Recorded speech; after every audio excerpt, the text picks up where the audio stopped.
fuck? I'm a fucking idiot. I'm stuck within the dark. I kept you guys muted for a little bit longer so that way I could do the fucking joke. Dickhead. Hello, lots of the Blackadder here, and welcome back to a brand new live stream. And today I'm joined by Skylar and Elias, and we're going to be doing a Thomas the Tank Engine Classic Series tier list, because this was Seth's idea, and he's gone off to work. Ah. Now, before we begin, I am just going to put it straight. We are going to be very critique with this, and we're going to base it off several factors. We're going to base these off several factors. That isn't our childhood nostalgia or bias. Yeah, exactly. We're going to base it on the story, the writing, visuals, soundtrack, and narrator. Which I'm the odd one out in that department. Yeah, you're the odd one out. You're the odd one out with that last one, because majority of a certain number of seasons, you had Baldwin, and also prior you had Carlin. So this is gonna go well.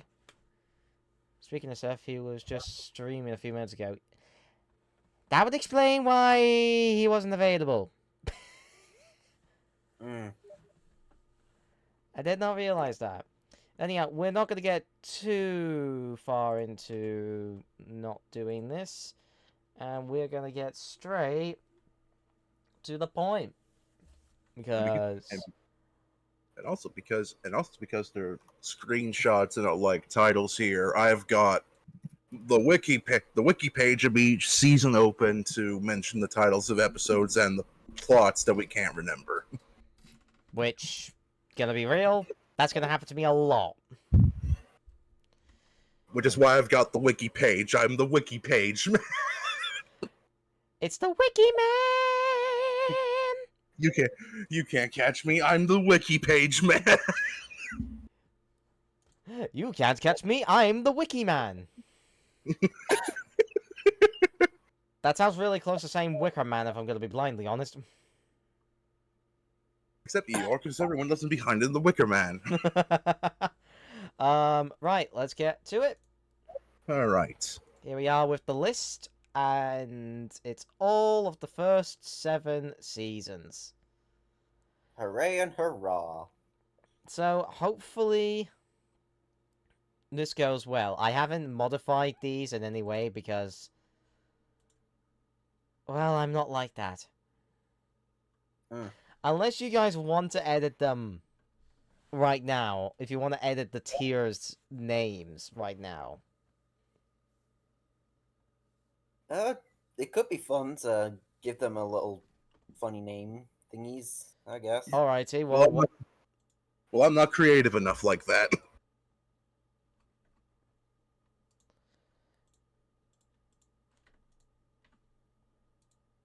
And honestly, actually, I probably... Oh. Actually, maybe Ev could be something like Scrap Iron or something. Yeah. Scrap Iron. If I remember how to spell iron. S could be Topham's Top Picks. Topham's Top Picks!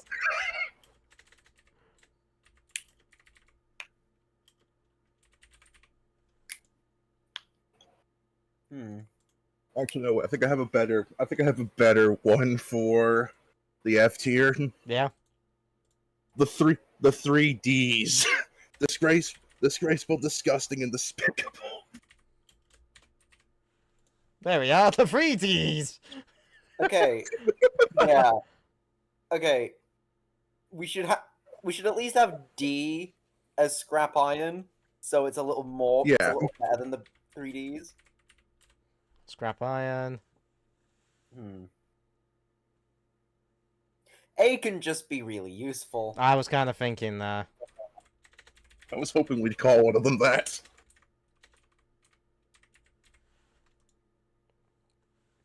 B. B and C. Hmm.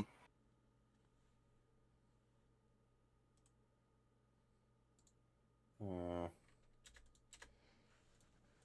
Chat, give us ideas. Give us I ideas was of gonna tier say, list names. I was gonna say, if anyone in the chat can give us ideas for these next two tiers, then we should be good to go. Yep. Also, I'm thinking while I go through listing the episode titles, I'll also include the plots that are in the little plot explanation box, even if we already know what they are, just for Simplicity's fairness. sake. Sake. What was Skylar's idea?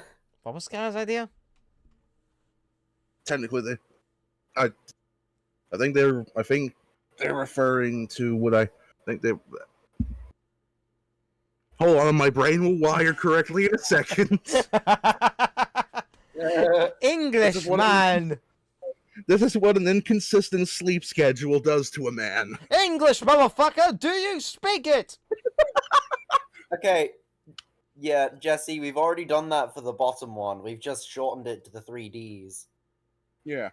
We just need ones for the B and C tier. Hmm. Hmm.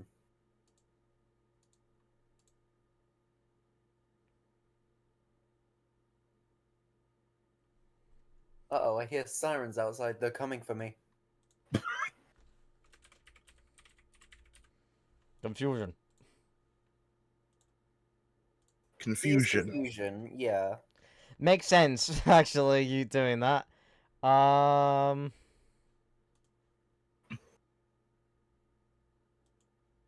Maybe reliable? Are we sharing a brain cell? Yes! Are we sharing the brain cell today, Elias? I guess.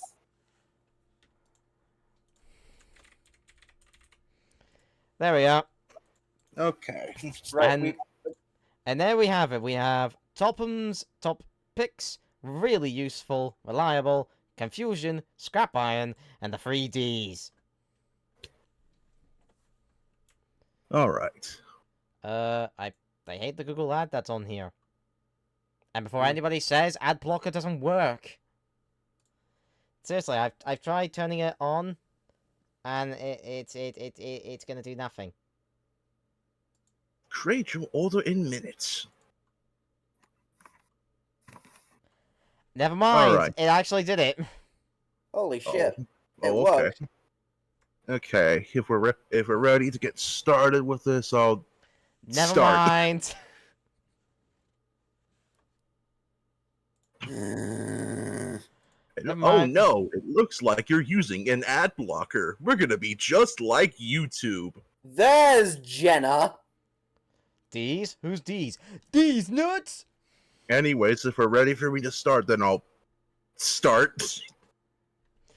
Yep, alrighty. Starting with Series 1.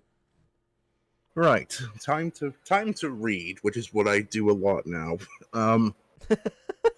Hey, you need work. Don't complain. Who said I was complaining? Okay, but seriously. Episode 1. Thomas and Gordon. A blue tank engine named Thomas, who is cheeky, enjoys teasing a big blue engine named Gordon. But when his cheekiness goes too far, Gordon decides to teach Thomas a lesson.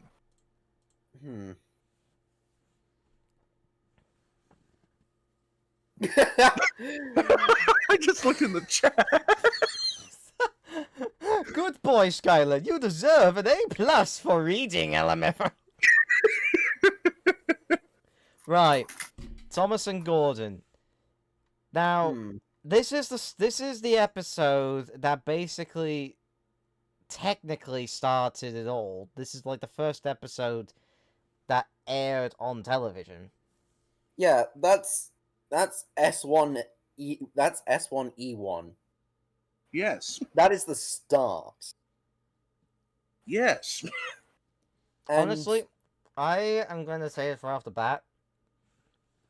I am a sucker for the series 1 look. Oh, I'm a absolutely. big sucker for series Yeah. 1 look. The look of season 1, as a little budgeted as it was, they were able to capture the charm of the books with such simple models. Oh Yeah, yes. because and even though what I'm about to say here could apply for basically a majority of the model series as a whole, you can tell that you can look at it and just tell there was a lot of craftsmanship when it came to the model work of these seasons. Oh, absolutely. The narrations were fantastic as well. Always love Ringo Starr for Gotta love narration. Gotta love Ringo. And Carlin was if I pretty remember good too. correctly, Yeah, it was Carlin's Ringo good. for both dubs. Yeah, originally. Then it was Yeah, Carl in originally. it was then Carl in in 86. Yeah, Yeah. but Yeah, we got Ringo dubs as well. Yeah, even though honestly, as much as I like Ringo, I've never really heard a lot of the episodes that he dubbed for the American dub outside of a few season 1 DVDs I had. Which I'm gonna say this: when it comes to season 1, there's a lot of episodes I'm used to Ringo's narrations for, and a lot that I'm used to Carlin's narrations for. Yeah. The soundtrack's good as well. It's the first one with the soundtrack. And again, I'm a sucker for the Series 1 soundtrack. I'm a sucker for Series 1 and 2 soundtracks. I mean, Mike And O'Donnell and Jr. It's Gordon's theme that tags me in the most. Agreed. Throughout season 1 to season 7 in the UK, though, because the US never got it, Mike O'Donnell and Jr. Campbell never disappointed. Yeah. And I say the UK dub because in the US, by the time season 7 came to us, we only had the hit era music. Aside from that one DVD release. So in terms of narrators, we got a good selection with Carlin and Ringo. The soundtrack is iconic. The models are iconic. The story itself is very faithful to the original source material, as is the majority of the first 2 seasons. Indeed. Yeah. So... But the real question is, do we put it as a Topham's top pick, or do we keep it really useful?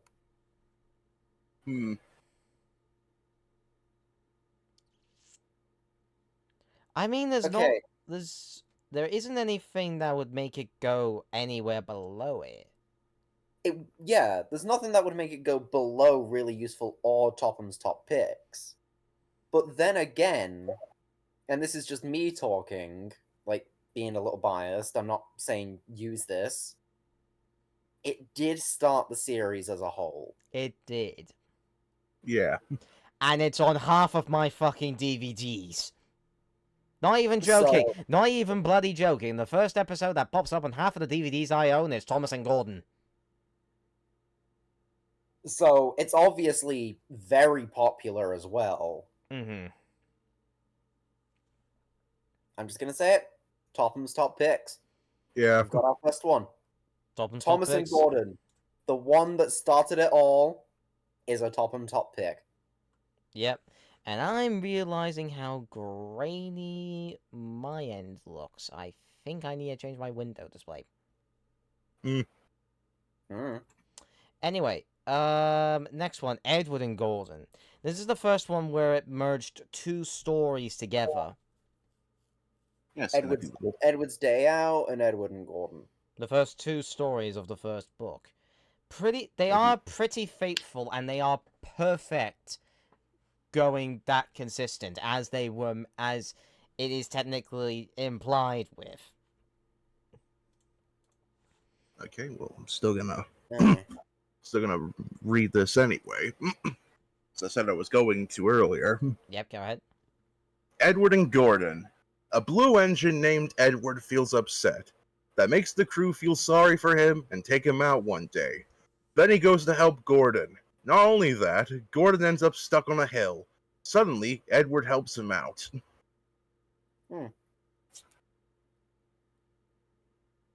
I think somebody needs to look over the wiki because that was grammar inducing. Yeah. Grammar inducing. But yeah, it brings two of the original stories and puts them into light in probably one of the best ways possible. Yeah. Agreed. And it's the first episode with the breakdown train theme as well, which is a iconic theme. Oh, it is very iconic. And when you listen to it, apart from the breakdown train and a couple of ditties, Edward's theme is pretty much the entire soundtrack of the episode. Yep. Pretty much, yeah. So there's not really much variety in the soundtrack. No, it's pretty much a loop on there. Yeah. Still okay though, regardless. It is okay. It's more than okay. I mean, when it comes to the But I feel electronic, like... sorry, Skylar. Go ahead. when it comes to the electronics, no, when it comes to the electronic synth era of the Thomas soundtrack, Edward has been like one of my top favorite themes when it comes to that. Oh yeah. Absolutely. I mean, my profile picture is Edward, for God's sake. The only thing that concerns me with that episode is the shot of Gordon rushing through Marin. Did they had to clutch it, catching the model when he rushed along? Like, Jesus Christ. I guess. I'm not gonna show the clip of what I'm on about because obviously I'm gonna get copyrighted. But they literally film a shot of Gordon with the entire train rocketing at like extremely high speeds across the set. I mean, I get they wanted to convey the speed that Gordon was going, but they risked damaging that prop. Yeah. So, to me, and I know we've not talked about all of it yet, it feels like a high reliable, low really useful.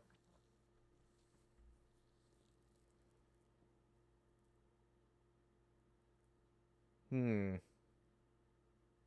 settle for a really useful. I would say really useful as well because of how Gordon is in the entire thing. Oh, absolutely.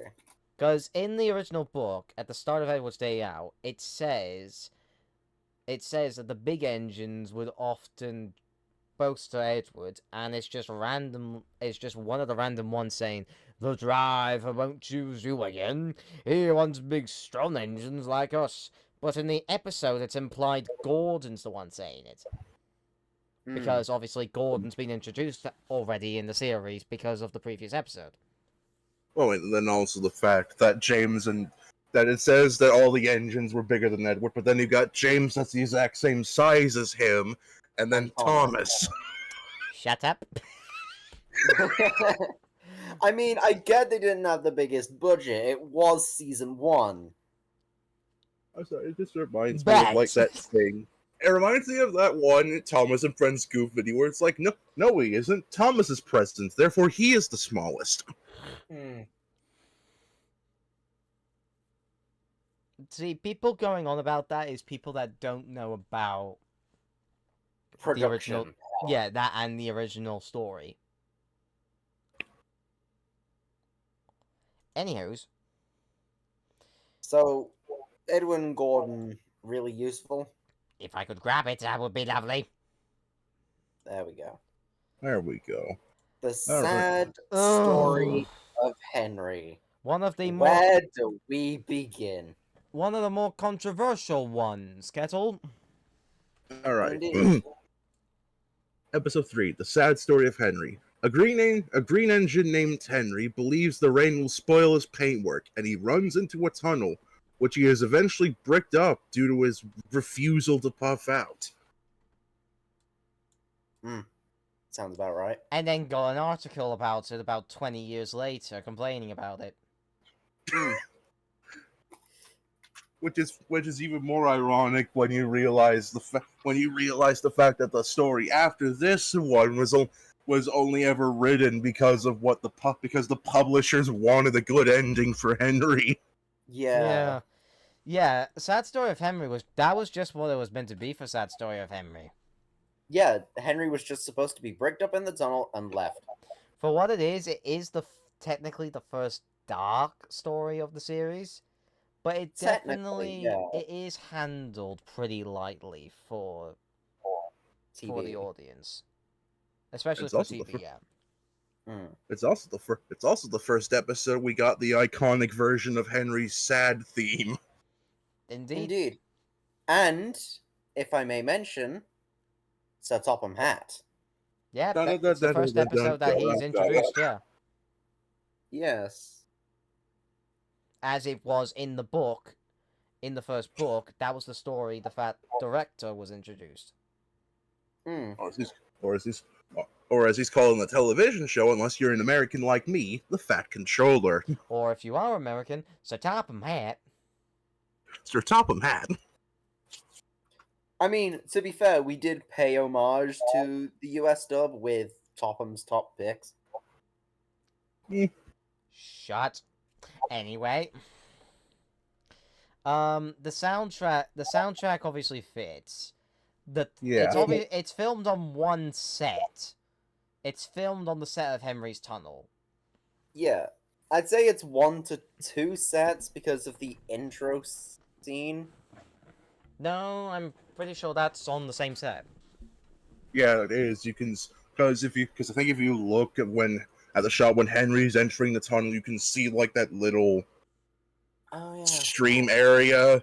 Yeah. That you see when he's puffing past in the beginning bit. Yeah, exactly.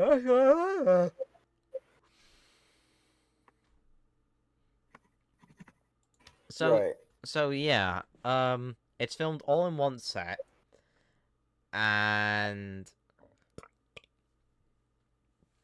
overall is fantastic. I also it is a very good episode. I also think, correct me if I'm wrong, this is also the first episode to have the first instance of the humans moving with stop motion. Oh yeah. Because of the scene where they're building the wall. Which is probably my favorite bit of soundtrack in the entire episode. Oh, absolutely. Probably one of my favorite in the entire show. The theme of the wall being built is so iconic. And Ringo's narration really added to it. I have heard Carlin's narration. It doesn't work as well. Not well, but it works for the US. I'm a little more biased to Ringo's narration because that's one of the episodes that I mentioned earlier that I listened to Ringo's narration more than Carlin's. Yeah. I mean, up until a few years after I listened to it on a DVD I used to have, I didn't even know that there was a Carlin version of it. So, what are we putting to this one?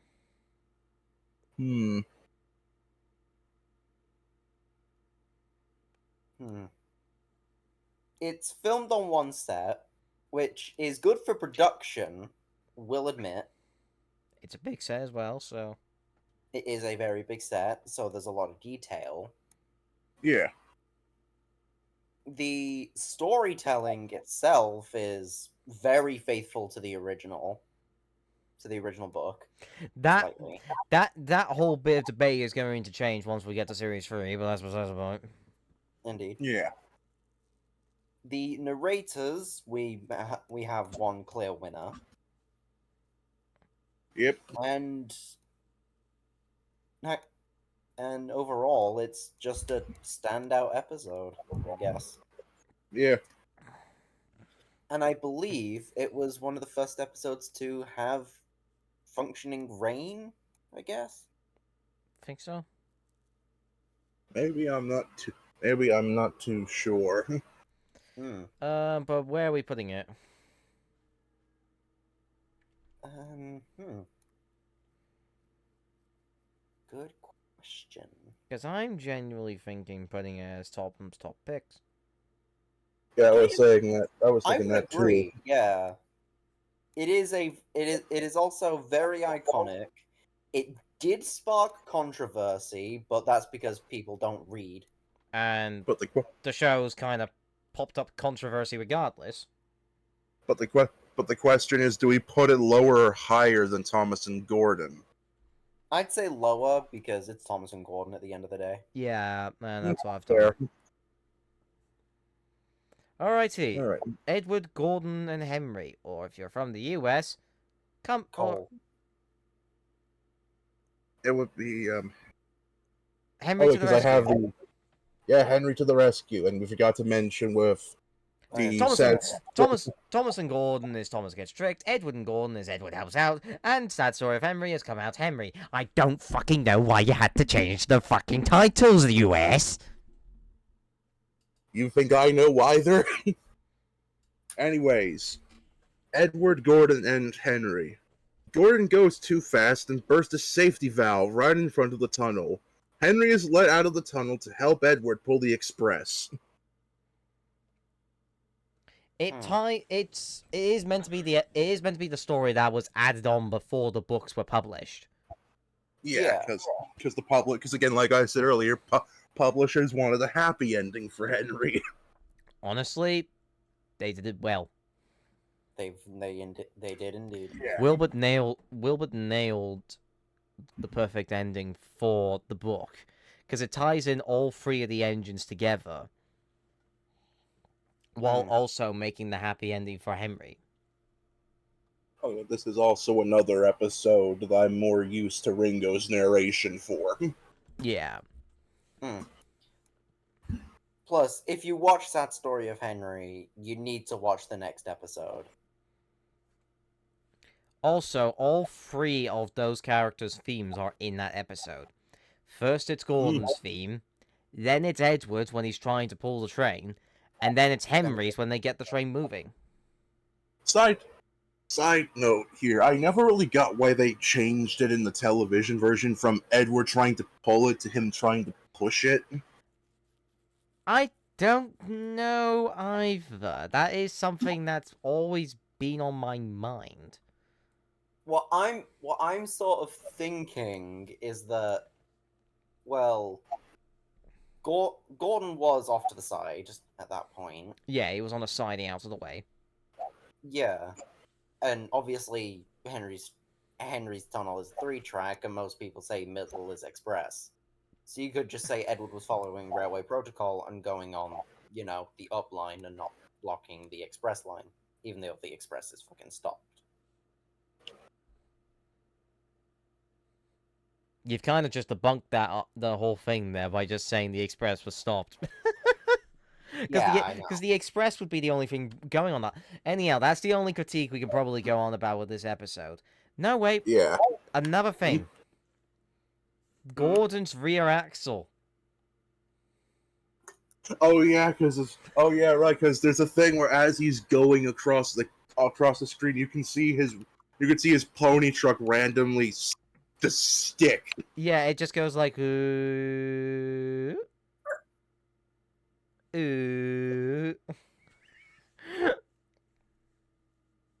Honestly, though, that is something they couldn't help. That's just how the models would have acted sometimes. Yeah. I feel like if we are to critique like small things like that, it would get to a point like later on when we get to break van, we'd have to specify specifically what versions of that's included in because I think the sticking pony truck was in both the original and restored versions. Yeah. Anyhow, Shut up, phone. Um, obviously a lot of sets were used in this episode. Yep. There was Knapford. There was 2 free track locations. There was the Goats Fields. There was Henry's Tunnel, and then there was Edward's Station. Hmm. All of which, Yep. all of which are aligned consistently with the Series 1 locations placement. Hmm. And then Series 2 has to come up and cock it all up to shit. But The television series, we're very inconsistent with our placements. yep. So, what do we think with this episode then?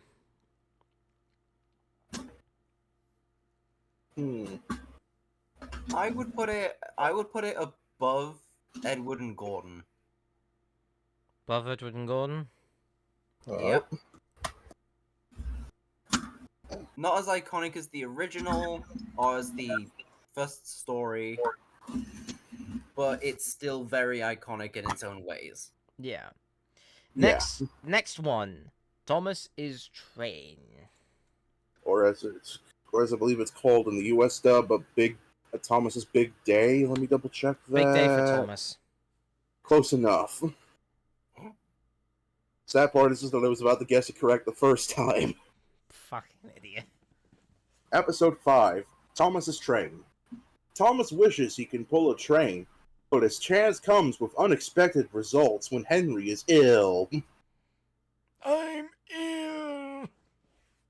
Henry was ill. Why can't I be ill? Asked Thomas. Thomas the the Tank tank Engine engine was ill. Fuck.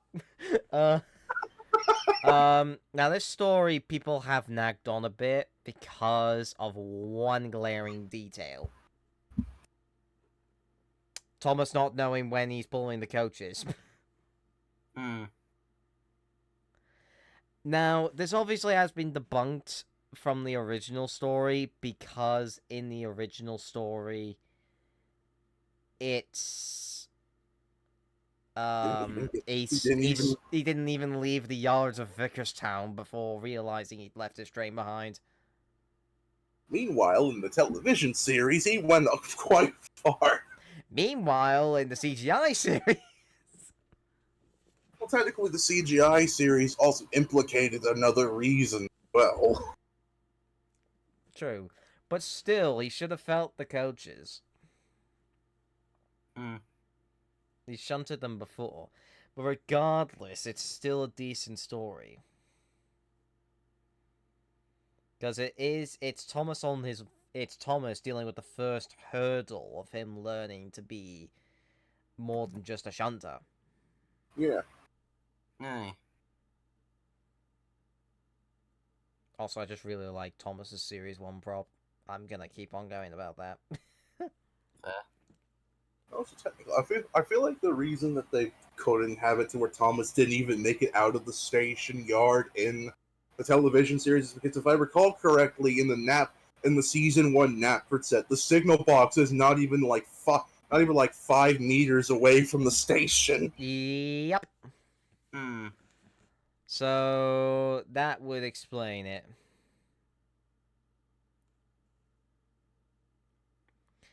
But otherwise, it is a pretty decent episode. Now, It is. This is one where it's kind of, again, it's more used to Ringo, but I have listened to Carlin's narration a few times. I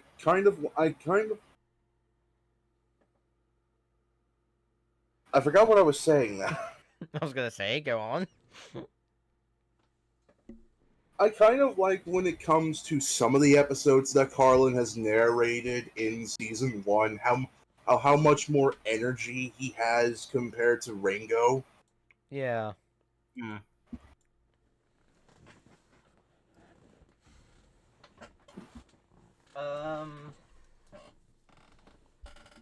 I think I don't want to be too rude with this episode. Because I was tempted to make it put in the confusion because of the whole thing of Thomas not knowing his coaches were not coupled him.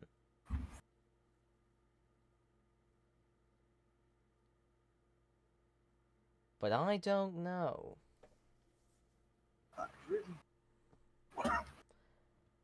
What do you guys think? Hmm. I'm not sure.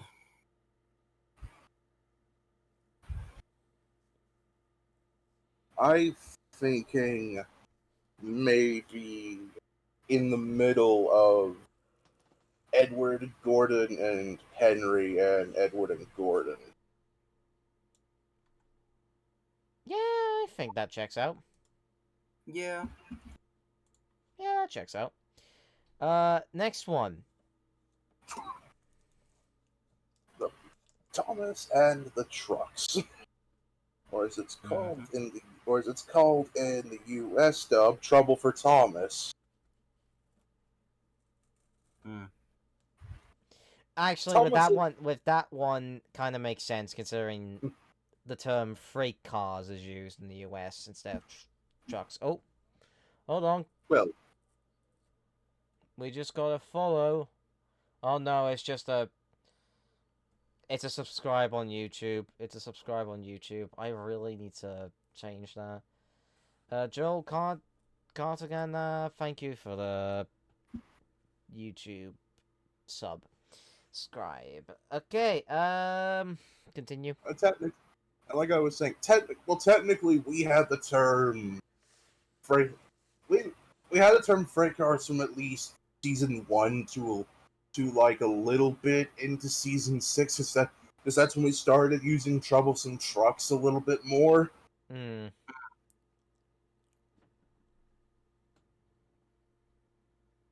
But that's Yeah. because I don't think I got to reading the plot. No, you haven't. Edward and Thomas agree to swap jobs. However, Edward's train consists of the troublesome trucks, who all like playing tricks. Okay, so, my camera's frozen. Oh yeah. Whoops. One moment. You look like you're really deep in thought. We'll keep talking whilst I fix it.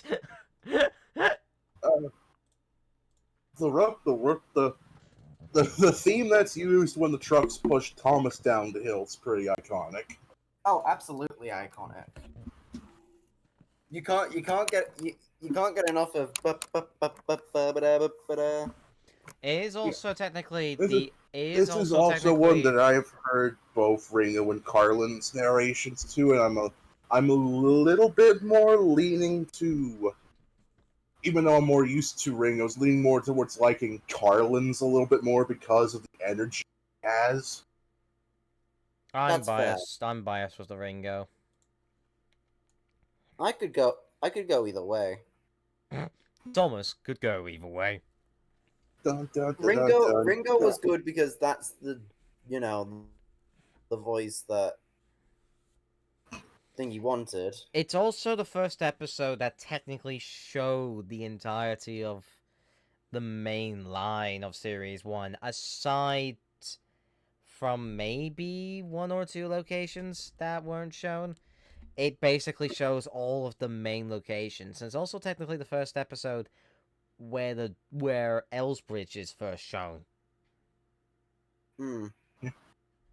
Yeah, even if the speed of that shot is inconsistent with Thomas's speed. Yeah, but what are you gonna do about it? Hmm.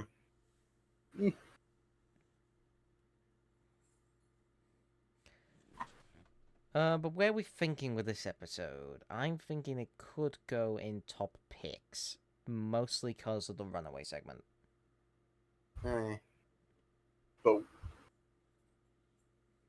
where would it be, like above the other two, in the middle, or I don't know. I would probably put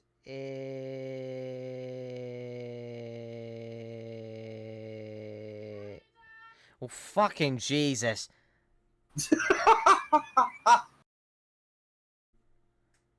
sister just came home, scared the bejeeves out of me. Um, I'd say, I'd say probably put it before them All right. because it is brilliant. No, or would I? Actually, I think I might put it over. I think I might put it over Thomas and Gordon. All right. Hmm.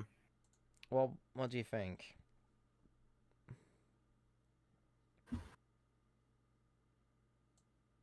I can agree with that. Yeah. Right. Next one, Thomas and the Breakdown Train. Or as it's called in the U. Thomas to the Thomas rescue. Thomas saves the day, which Fuck! shares. Which has the Wait. same title as an episode from season 8. Yep. I mean, both What the both of fuck, them are it? pretty good. Like, both the episodes are pretty good in my opinion. But anyways, There's two titles for 2 different episodes from series 1 and 4 that were reused in series 8. What the fuck? Fish also has that problem. Yeah, Remember? that's why I pointed out Fish. Why do you Anyway. think I said series 1 and 4?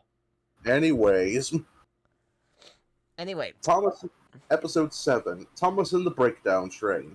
When a red engine named James comes off the rails, Thomas quickly comes to the rescue with the breakdown train, and the Fat Controller gives him a branch line as a reward. this is the story that does conclude Thomas's main character arc. Yep. Yeah. Obviously, he then afterwards has another one later on, but hang on a minute, there's an episode missing in here. Hmm?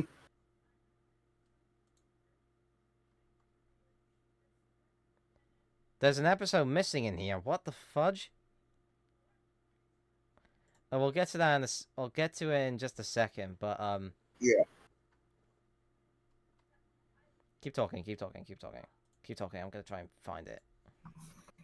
I think it's okay. Thank you, Tex, for interrupting me. Oh, What? hold on. I got a text from my grandma. Give me a second. Right. It's the first time we get introduced to the breakdown train, which then after that does become a recurring thing when there's been an accident. I think it's also the first time that we have a derailment, even though it's off screen, and it's the Yeah. and it's also the first time that we got the iconic runaway theme. Technically, That too. technically it is. It's not the full time. It's not the full thing. That's coming on later in the series. But it is there. It is there. Yeah. Yeah, just give me 1 second. I'm trying to fucking grab the image here that I'm trying to get. This is another episode where it's like a both narrators thing for me. Yeah. And I will say, and will say I the like- Unhurt Trucks theme is really good. yeah. I also like the bit where Thomas bums a truck and he goes flying and hits another truck that's being held up by the cranes. And you hear in the Unhurt Trucks theme is like So they made it part of the thing. they technically intentionally did it. Hmm. So it's like one of my favorite scenes. I mean, the only small critique I had is more of a nitpick, and that's the fact that you can see the sparkler that gives the effect of James's brake blocks being on fire. Yeah, that's just a nitpick, mate. Hmm. Or whatever was used to give that effect, anyway. Yeah.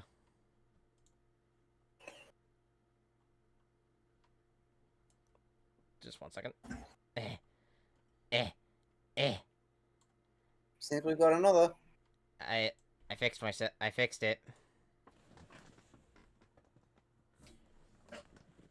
Just another YouTube sub. Thank you, Mayo, for subscribing to the YouTube channel. So yeah, the soundtrack's great. The story is great because it gives Thomas the award he was wanting. Where are we putting it? Hmm. Because It you gotta is. think. Because you gotta think. It's the first time as well where we've seen the breakdown, like a locomotive being lifted and dropped by the cranes. Even though it's technically not the actual cranes lifting them, but that's just because the props couldn't probably hold the weight of the models. Because they did, they would tip over. Yes.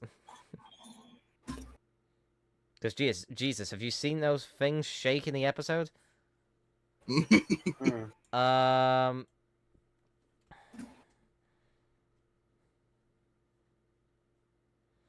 I think I would put in top picks above sad story. Hmm. All right. I can see that. Yep. Right, next one, which is the one I had to quickly go and grab because for some strange reason it was missing on the list. James and the Coaches, or as it's called in the U.S., James Learns a Lesson.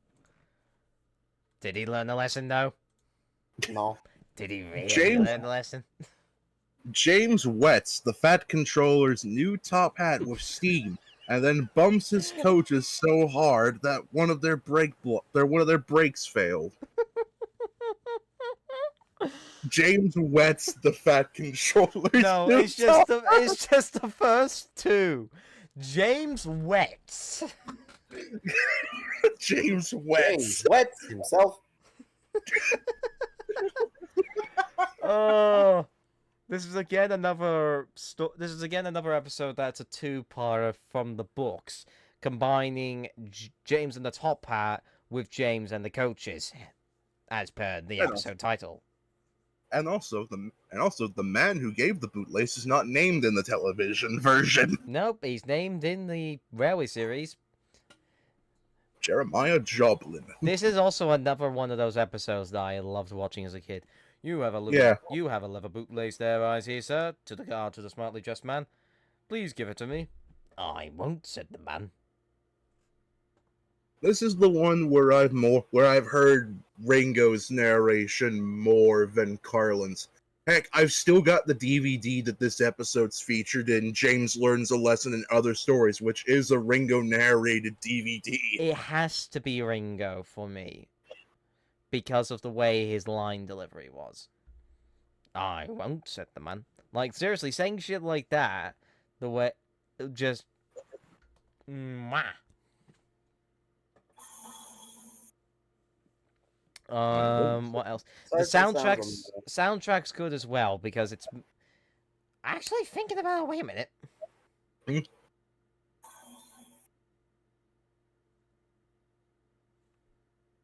The entire soundtrack is James's theme, Fat Controller's theme, and James's theme. James's theme. And then the and then that's all the music in the episode. Not that much of a variety. No, it's not that much of a variety, but it does fit considering it's a James-centric story. So it wouldn't make much sense to use any of the other music. I just looked in the chat. James wet himself. The end. The end. Now this is a book where people are now. This is coming from a book where people are starting to now notice that James's book is literally Thomas's, but with a tender engine instead of a tank engine. And it was Wilbert's least favorite book to do. Yeah. Despite that, it's still an episode worth remembering. Yeah. And I'm just going to say this, we're going to have to start pushing these a bit quicker because we're nearly an hour into this and we've only done the first 8 episodes. Shit. So we might want to do a lightning round soon. But yeah, that episode overall is a classic for me. Where would you guys put it though? Because I know where I would be putting it. But where are you guys putting it?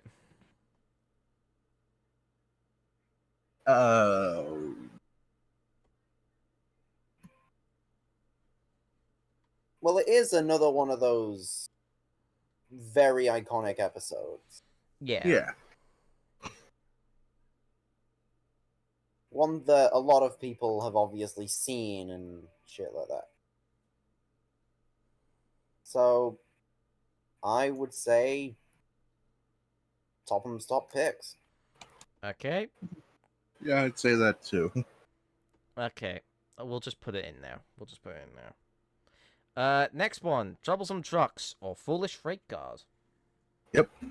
James has been confined to the shed, but is released to pull trucks. The trucks misbehave, but James doesn't give up. Surprisingly, this is one I'm more used to Carlin's narration than Ringo's. Hmm. I do like this episode. I really do. It is a good episode. It shows Yeah. James's determination to prove his worth to the Fat Controller. Hmm. And then you can also see a string pulling him, but then again, to be fair, the Gordon's Hill set's fairly steep, and the models wouldn't exactly be able to get up on their own. No. But yeah, soundtrack's great in it.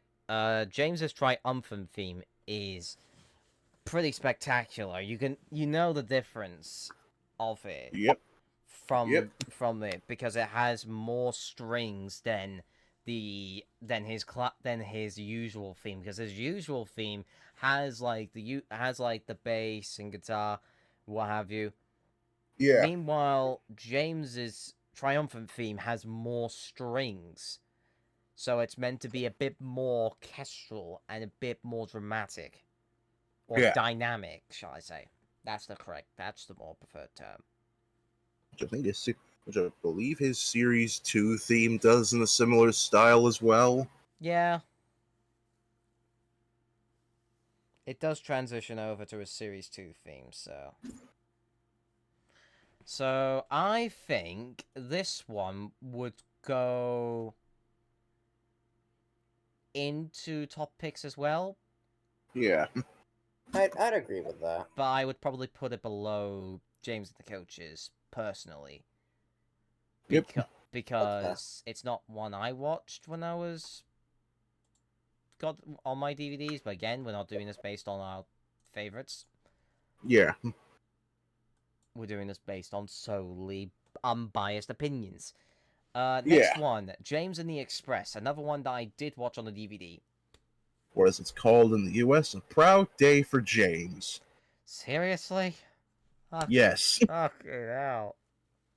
When James the Express, when Gordon is switched the wrong way and gets lost, James is given the Express. Is that all it says? Yes. Right, there is a big problem with this episode. Mhm. It's the loop line. Because somehow Gordon teleports to the other end of Knapford when he's switched around. So it's not in top picks because of that. It was also in the book itself, which... But in Audrey's maps, there's not one mention of a loop line. Hmm. So how a loop line works in the Railway series is beyond me. Plus, considering how Tidmouth's designed in the Railway series, it would be like quite literally Gordon just looped back around and then comes in. Yeah. Because it's just like a complete. Because it's an enclosed. Because the back of Tidmouth is like what most regular stations were on Britain's railways at the time. Actually, do you know what? I don't like doing this sort of thing. This is more Jenna's type of thing. But I'm going to find this out if this certain website can give us an answer. Ah, yes.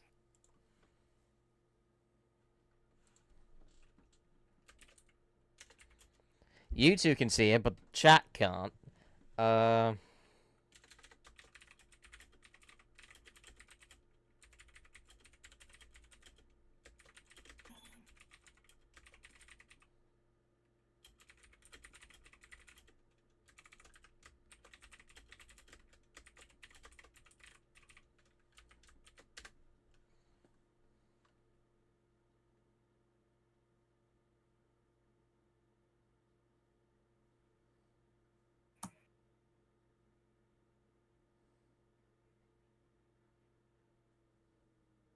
The loop line was featured in Troublesome Engines?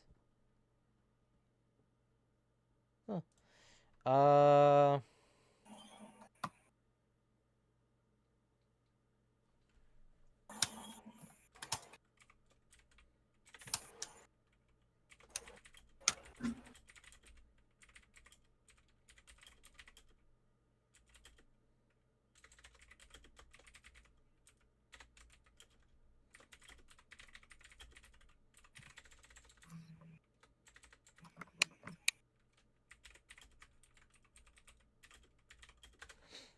Alrighty.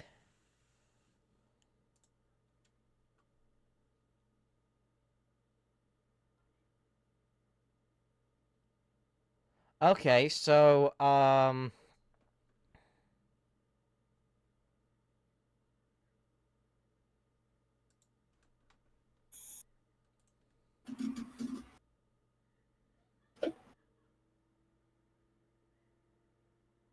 so it's saying that the loop line could possibly have been between Wellsworth and Marin?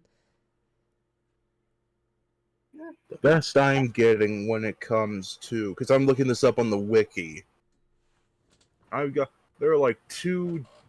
I'm getting like two different things here, but it says according to the wiki page, and this only applies to the television series because that's the only thing I can get out of this.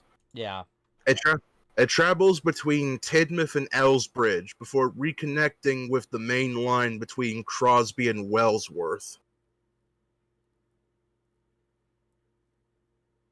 Right, you've confused me. I've confused that. We're diving way too deep into this. Yeah, we're diving way too deep into it, though I'm gonna have to look further into it for when I actually have to end up thinking about it because of the Railway Series law. I'm putting in. I would put it in really useful, but not anywhere past any of the other episodes. Agreed. That's fair. Next one, Thomas and the Guard. Or Thomas and the Conductor in the U.S. Finally, a title we can agree upon. Thomas's impatience leads to him forgetting his guard, much to his coaches, Annie and Clarabelle's disappointment. It's a short and sweet story, and that's what I like. I forgot to mention. That's what makes it work. Oh, and also James the Express in this episode is where I'm more used to Ringo's narrations. Yeah. It's a short and sweet story that just builds more about Thomas working on his branch line. I enjoy it. That's what I enjoy about it, and it just it works. It works well. Yeah. Agreed. I think for a lot of these, the soundtrack really isn't going to be anything we're going to have to talk about. No. Narration, it's fine. I'm definitely up with Ringo on that. Yeah. Mostly because of how he did the voices for Annie and Clarabelle. Like, mostly how he voiced Annie and Clarabelle for it. It's like, beep, beep, where is the guard? Said Thomas. We've left him Left him behind! behind, cried Annie and Clarabelle. Sobbed Annie and Clarabelle. I don't know how Carlin did it. I can't remember. But I definitely would be with Ringo on that. Oh, there's an ad. I could actually look There's that. no longer an ad. I could actually look that up. There's also that one random set. That's something that the TV. This is something the TV series did a lot during the classic era, mostly within the first 4 seasons. There were sets they used for only one scene, and then never again.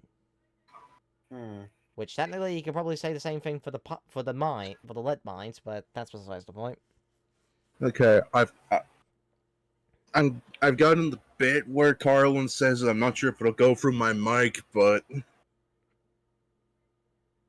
left him behind, sobbed Annie and Clarabelle together. Yeah, Ringo definitely. I would probably put it in top picks, but what do you guys think?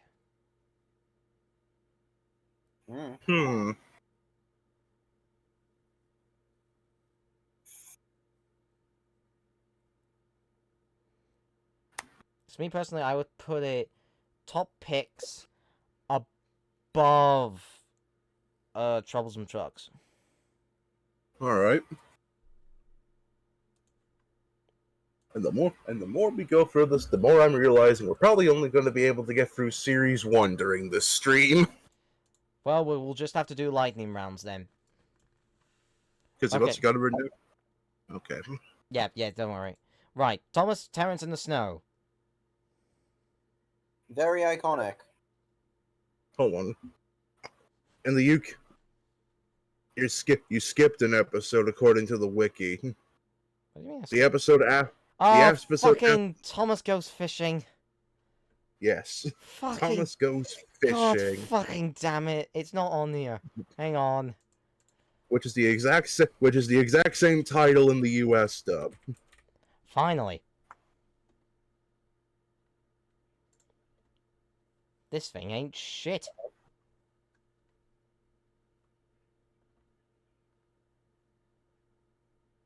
Thomas exploded.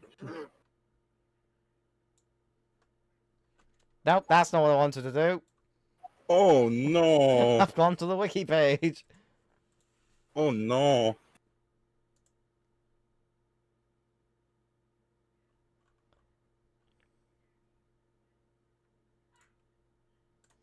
I was going to grab the shot of the O-face, but I'm not going to. That reminds me of a meme. Going back to this episode, it reminds me of that meme I made back in like my senior year of high school, I think it was, where it's like, ow, where it's like a vending machine that was out of order. It was like during my lunch break, and it was just like, out of order. Bother, said Thomas. I'm thirsty. Okay, so Thomas Goes Fishing. Another episode I'm used to Ringo's. And and is also part of the first book that was done in its entirety without any of the stories being mashed together. Yep. It's also another time we've got another rendition of the Breakdown Train theme. And it's I more also iconic. remember like that bit from George Carlin dubbing Thomas the Tank Engine, where it's just like he clambered up and nearly fell off in surprise. Someone defecated. So where are we wanting it? Yes, I'm going straight to there because we need to really get through these. This is starting to become a bad idea. Oh, you don't say. Then again, we probably should have had more than 3 people, but this is the best we could do. Yeah. Sod it. I'm throwing it all the way over here. Alright. Mostly because of one sound effect. Mostly because of one thing with that episode.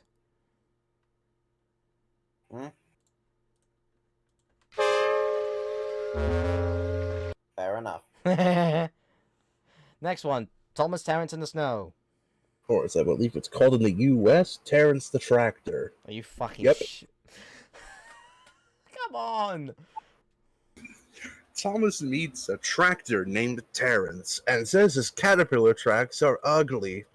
However, Thomas is shown just how useful they are when he crashes into a snowdrift.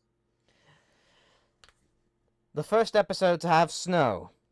Already a positive. And is the first to have a non-rail character play a semi-main role. I've always kind of wondered, what did they use in the first season for the snow? I don't know, but they certainly did not use asbestos like the Wizard of Oz live action. Oh yeah. But no, yeah, the way they did the snow was brilliant, and Yeah. But the problem is, they only made one face mask for Terrence, so he's a little bit creepy. Especially with his lack of eyebrows. Yeah, so I think I'm thinking, oh, my webcam's broken again. And also, this is an episode I'm more used to Carlin's narration for. I think with this episode, I would have to debunk it down to really useful. Okay. That's fair. Solely because of Terrence's lack of expressions, which really could probably have helped him a bit more. Okay. No, it could have especially helped him more in general with the series, because he only had the one bloody face. Well, no, because remember, he had a slightly different smiling face in Faulty Whistles, Oh, well, hoorah! and there was only ever one other face mask sculpted, which was an unused sad face. Like, why didn't they use that? When was that sad face made? I have no clue, but it was. We know of his existence because of the face sheets that got leaked a few years ago. Honestly, it should have been, if they had made it in Series 1, it should have been used. Which Anyhow, is what, yeah. I think we're already being too generous with Series 1 being in Topham's top picks, so we're gonna have to put this one in really useful. All right. I am gonna put it below the other episode. I do want to put it below the other episodes, because it's not really... Okay. The next one, which is... Honestly, I think we're gonna have no choice but to put it in Topham's top picks. Thomas and Bertie. Or as it's called in the U.S., Thomas and Bertie's Great Race. Do you want to make it more obvious? It was Thomas and Bertie. Thomas meets a bus named Bertie who challenges him to a race. It does seem like a simple episode, but the thing is, the entire soundtrack, as far as I'm aware, is Bertie's theme. It's also the last. It's also the last episode to be adapted in the Railway series order. Yeah, as of this No. No, because remember, Thomas of Engines. after Thomas and Bertie, it should have been Henry and the Elephants. Oh yeah, good call. But then that got pushed to Series 4. This episode, even though there's only one theme in the entire soundtrack, it fits perfectly. And it's the first time we're seeing the entirety of Thomas's branch line properly, because of all the locations we have to go through during this race. So, I would definitely put it as Topham's top picks and put it above. I would put it above Sad Story of Henry. All right. And now we're jumping to the next one, Tenders and Turntables. Which is the exact same in the US dub. Ever since Thomas got his own branch line, the big engines have had to shunt their own coaches. Then Gordon and James get into trouble on the turntable, which sparked a million different versions of James spinning on the turntable while you spin you right round, baby, right round like a record, baby, right round, round, round. It is a goofy episode. Yeah. But it's still a memorable one. I also like the theme that's used when James is starting to spin, and it gets faster and faster as he rotates.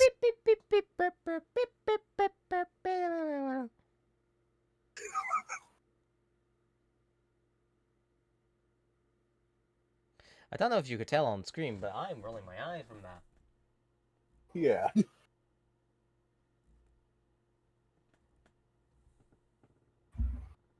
Oh, my eyes. So, where do we want to put this episode? Huh. It's iconic, so we can't put it anyway down here. Nope. But because of its goofiness, it would probably have to be somewhere around here.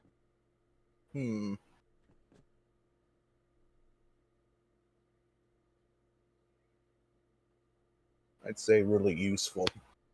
Okay, but after anything, or just in really useful? Maybe after Thomas Terrence in the Snow. I was thinking the exact same thing. Next one, Trouble in the Shed. It's gonna read. Notifications, then go over here. Trouble in the Shed, which let me double check. Is the exact same as in the US. I think we're just gonna stop pointing that out now, considering that's probably just crunching into our runtime. Hmm. The big engines go on strike, even though that was spoiled in the previous episode. Yeah, So the Fat nice one, Controller Ringo. buys a green. So the Fat Controller buys a green saddle tank named Percy to help.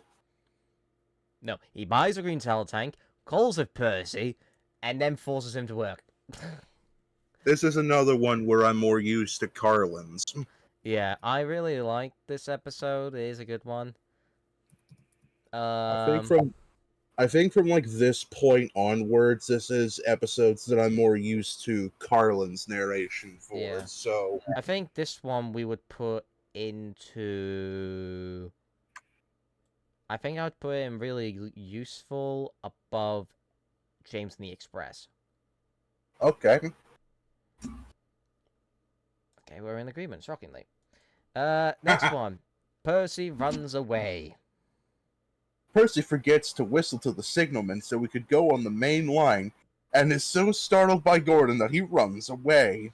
The first ever time we hear the runaway theme in full, and it's the first proper like full-on runaway we've seen on screen. Yes, there is James, but we didn't see we only saw the aftermath of what happened after he stopped. Yeah. Plus, if I remember correctly, James's was a different cover of it. Yeah. It was a ding ding ding ding ding ding ding ding ding ding ding ding ding ding ding ding ding. Meanwhile, Percy's is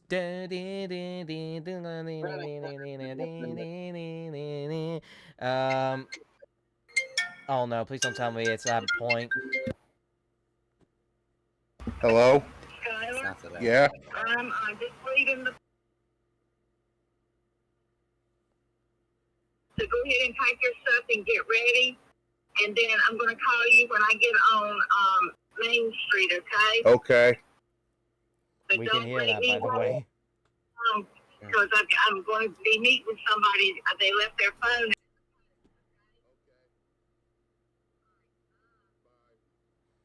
Do you think you can not have your phone calls right next to the microphone on live stream?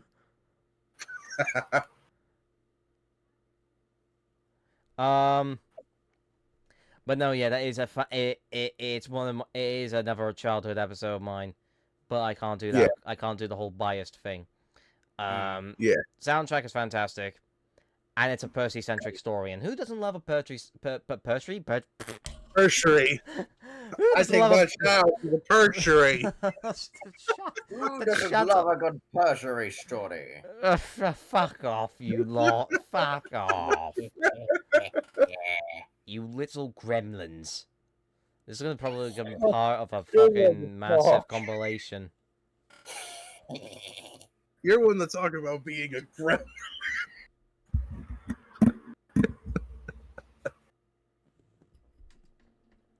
I'm gonna die now. What are you trying to say? Anyway, back on fucking course. Where should we put this one? Hmm. Obviously, no matter where we're putting it right at the beginning of somewhere. Yeah. We're putting it like near the beginning. I would say top of really useful. Top of really useful, past Edward Gordon and Henry. Okay, okay. Right, this one. Oh. No, actually, no way. That's supposed to be that one. Never mind. Fuck! I ruined the joke. Damn it! We okay. Now we have the episode all about weed.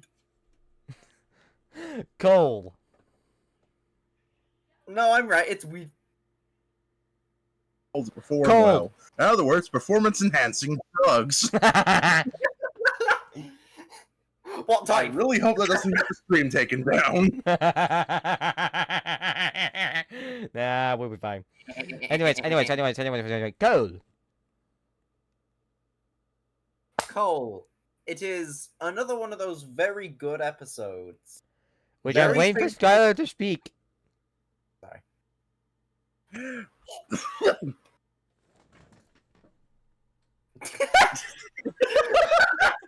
Point it up as soon as you get it goes to your camera. Someone clip that, please. There we go. No. Just the sudden zoom in with the camera as well made it better. Just like that was perfect. We can screenshot that and use that as a fucking emoji. Thumbnail. Perfectly timed. Use Just that as an fucking- emoji. But yeah, Cole. Yeah, what's the run doing? Skylar, this is your cue. I already read it. No, you didn't. It's like he Yes, I doesn't did. want work. You didn't. We didn't hear you. No. I literally. Henry is not feeling well. The Fat Controller comes to a conclusion that Henry needs special Welsh Cold to perform well.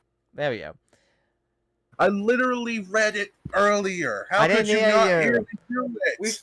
We forgot because Get your ears cleaned. we were joking about with performance enhancing drugs.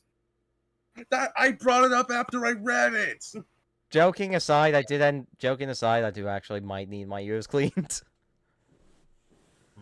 Yeah, Right, so Cole, it is one of the good episodes. it's that turning point in Henry's arc of the whole franchise. Yeah. My dad needs me. I'll be right back. Right on. Where'd you put it? Oh no! Not helpful. I don't care. That's not how. Well, fuck you. Okay, I would probably put it at Topham's top picks. Yeah, but is it top of? It's not top of the top pick. It's not top of the pops. I I would, would say maybe between Thomas Goes Fishing and Thomas on the Breakdown Train. I was thinking that as well. Yeah. Now this one, Yeah.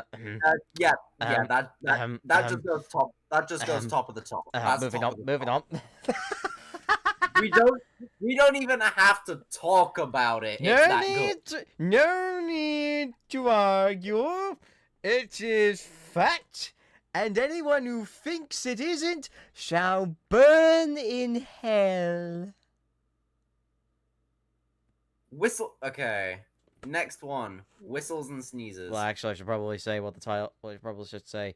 The story about Henry pulling the flying kipper and has an accident. Then the Fat Controller sends him to crew to feel better.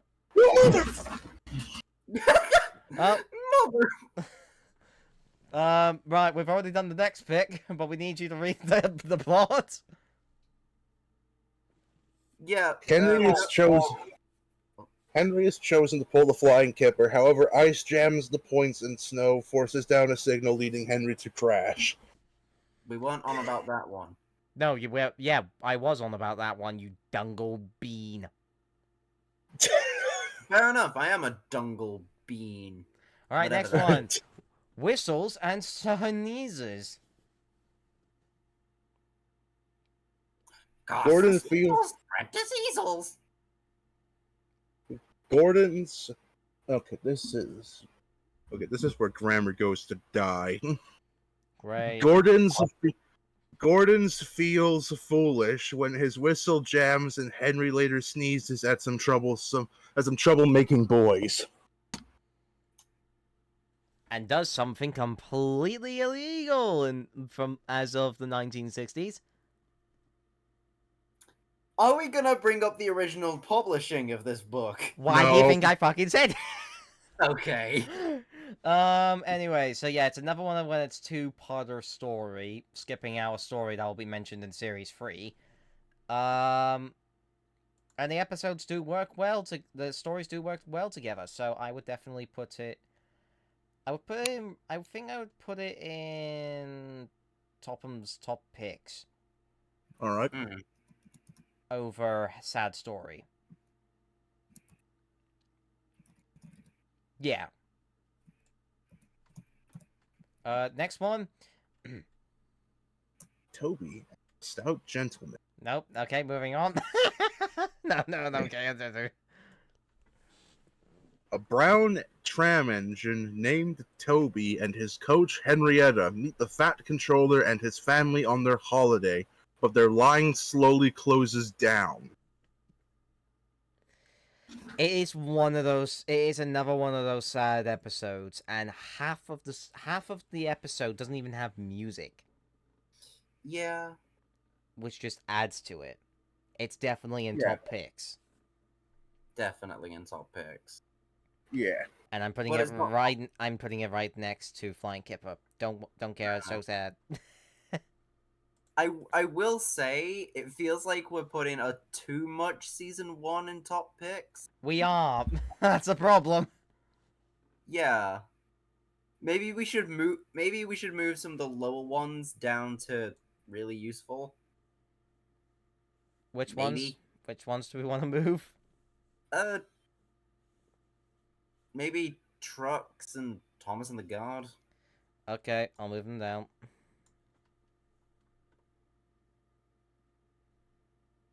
It still Anyways. feels heavily biased, but we're gonna roll with Anyway. it. Just put it season 1. Anyways.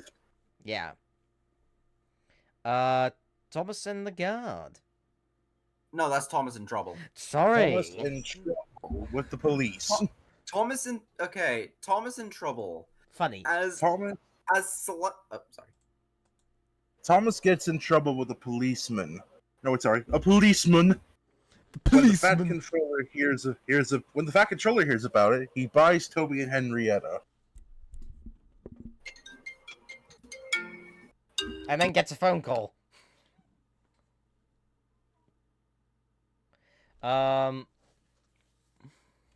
Right, now you can say what you were gonna say, Elias. Yeah. It is an iconic Thomas episode. We all know this. Yeah. But at the same time, as good as the plot is, it still doesn't exactly make sense because, well, Thomas would have been running that line for how long? A Like, a long couple time. I decades. think it's mostly just because of in the Railway series lore, the coffee pots were still around before Toby arrived. I think Yeah, it's also mentioned the constable before the one in this story turned a blind eye as well. that's fair. Yeah. I would still even though we get the very iconic. That didn't play, Or, did it? hey, It did. Or Was that hey. Ringo that did that? I don't believe so. Because it doesn't sound like Ringo. No. But yeah, where's it? Or we just get- hey you. we get the official. To be fair, we also do have silence in series 2, so it could have been Ringo, actually. Yeah.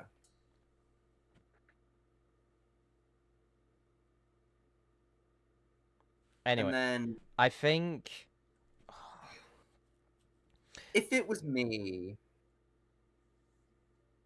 Oh, I think we got a new subscriber. Herbert Graham!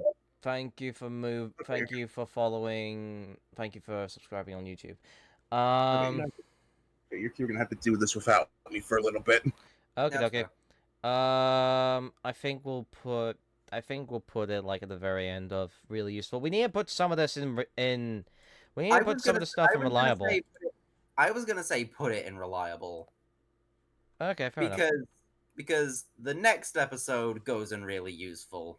There's no doubt about it. Dirty objects. James the Red Engine is rude to Toby, calling him a dirty object, but soon regrets it after the trucks cause him to be a runaway, and crashing into some dart angers. That's just me going off a whim here. Yeah. Um, You can basically boil down the episode to Karma, the episode. Yeah. Whilst the Flying Kipple's the first one to have an accident, this is the first accident not in the snow. Yeah. And it's the first This of is- many James accidents Well, no. Well, on It's screen. the first it's the first accident that's not in snow that we see, but it's not the first accident in general. Yeah. So I think we'll put a. I think we could put a really useful after tenders and turntables. Agreed. Next one, off the rails. Off Gordon the rails. refused to pull a goods train, and in order to avoid his work, he attempts to jam the turntable, but ends up slithering in a ditch. Hmm. It is also one of those very iconic episodes. Everyone knows about it. It And is. has the best rendition of the breakdown train theme by far. Will agree there. And it's Ringo when Gordon falls in. I know Carlin goes like whoosh, and Ringo goes like whoosh, which sounds better for Gordon. It does. It does. So, what are we thinking with this? Are we thinking? Hmm.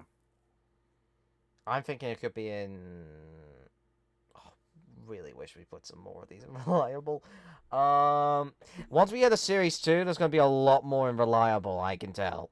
Yeah, probably. I'd say off the rails can be in really Yeah. useful. It can be in really useful, but then I feel like we should move Thomas and the Guard down to reliable. Yeah, that would be the only. Do you know what? We'll do that. We'll do that. Yeah. We'll do that, and we'll put that there. Yes. The next one. Down the mine.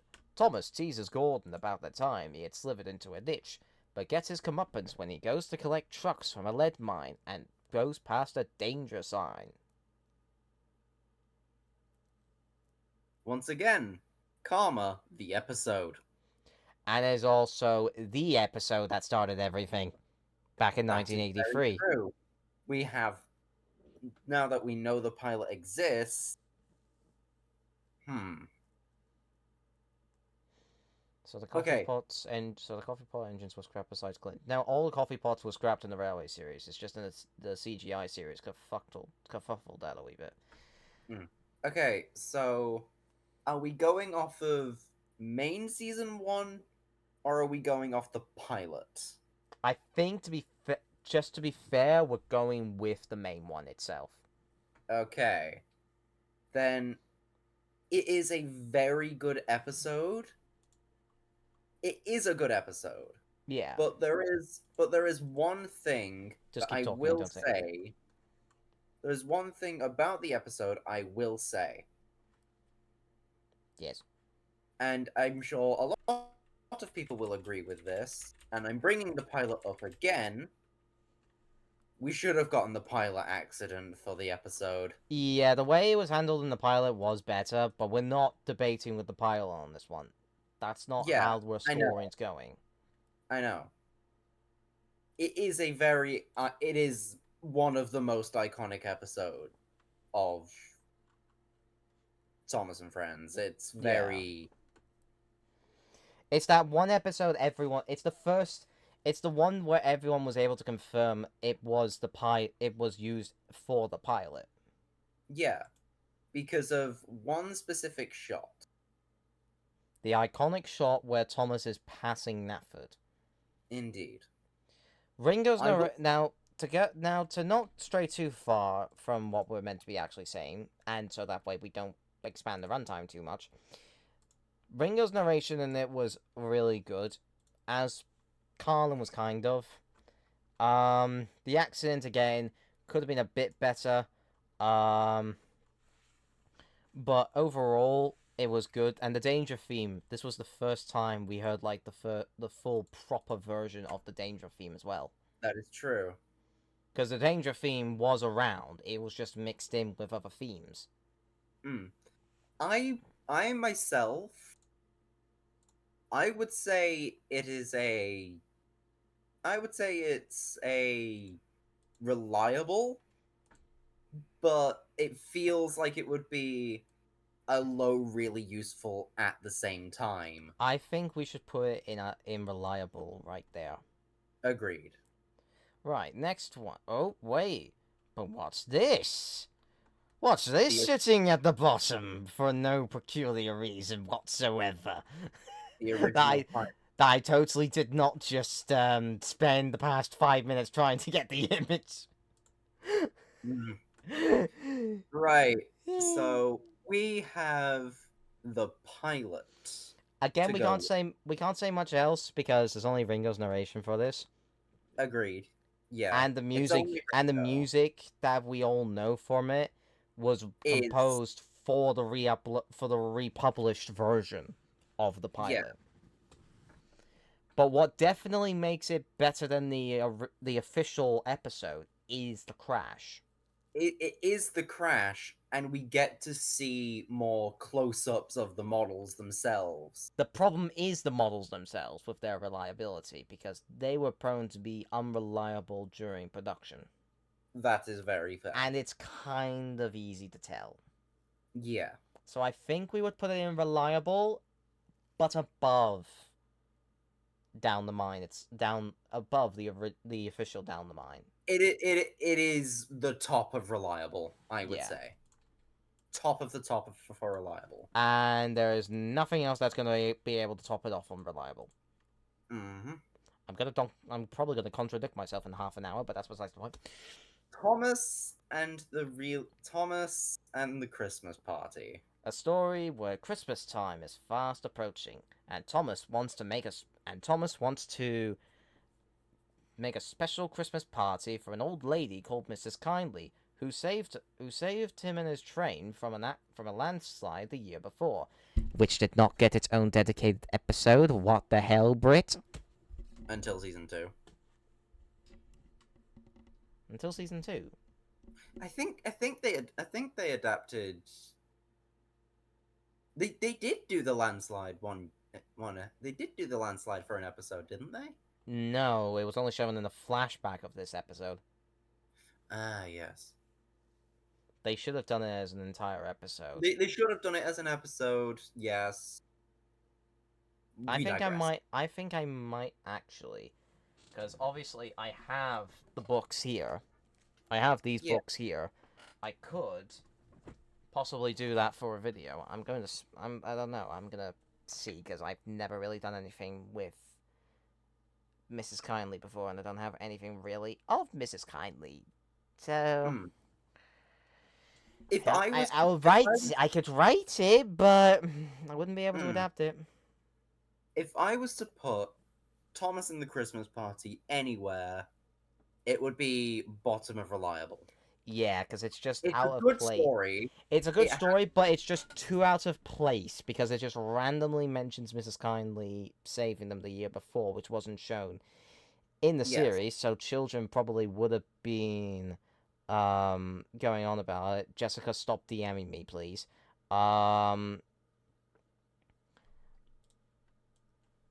And the fact it's a Christmas special in June or whatever it was, Hmm. that's kind of the problem. Hmm. You know, I'm streaming right now if you want to know this. So yeah, I'll put that at the bottom of that. Aye. Okay, next up is Series 2. So, Starting off with one I'm probably going to immediately request to put into confusion hmm. because it's Thomas Percy and Nicole. A story about Thomas boasting about his blue paint, saying it's the only proper color for an engine. He then gets his comeuppance by getting covered in coal dust after Percy struggles to keep his trucks in order. But then later Percy gets his comeuppance after crashing beyond a set of buffers and into a pile of coal. So Karma 2 Electric Boogaloo. We do I will say about the episode, we do get one of the best Thomas memes out there from this episode. The That only is problem. that The- is to me the only thing going for this episode. It's the big problem is the fact that this is the first episode of series 2, and it implies Percy's already on the branch line, when he isn't meant to be on the branch line for another 6 episodes. Yes. So, unfortunately, I'm going to put it in confusion. I agree. It belongs in confusion. Cows. Cows. Whatever. Some of Edward's trucks break away after some cows broke through their fence and onto the railway line. Gordon and Henry laugh at Edward, but soon get their comeuppance after being stopped by a cow on a bridge on the main line.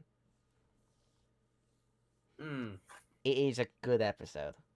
It is a good episode, and it also does always it does once again include karma. Yes. Like that's a thing. I feel like that's a thing with the early books and just the early episodes in general. Yeah. Most of the time, it's engine does one thing, and other engines scrutinize for it. Those other engines get their comeuppance. Honestly, those stories do work, so that's fine. They do work very well, I will admit. I'm definitely wanting to put this in really useful. I would agree. Cows is a good episode. I would put it. I'd put it above Tenders and Turntables. Agreed. Bertie's Chase. This one is definitely a classic because it's a Bertie centric story. Like Edward, yeah, he's involved with it, but doesn't have. But he's not directly like speaking or what have you. Only speaks like at the beginning, and then when Bertie catches up with him, because of the story plot, Bertie's taking Thomas's passengers to Edward's station, but Edward's already left, meaning Bertie has to go on a wild goose chase to try and catch up with Edward. I'm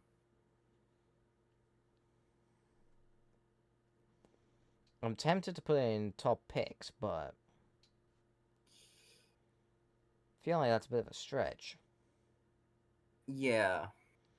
I'd say put it in really useful, solely on the fact that it's a Bertie-centric story, and having a story of in a show about railways that is about a road bus, feels unique. Trying to trace a train. Trace a train. Yes, I know, I fucked up. Hey, if you can tease me about me, I can tease you about yours. Yeah, I know. I think putting it in really useful. I can agree there. And I'm gonna make it a stretch after Thomas's train.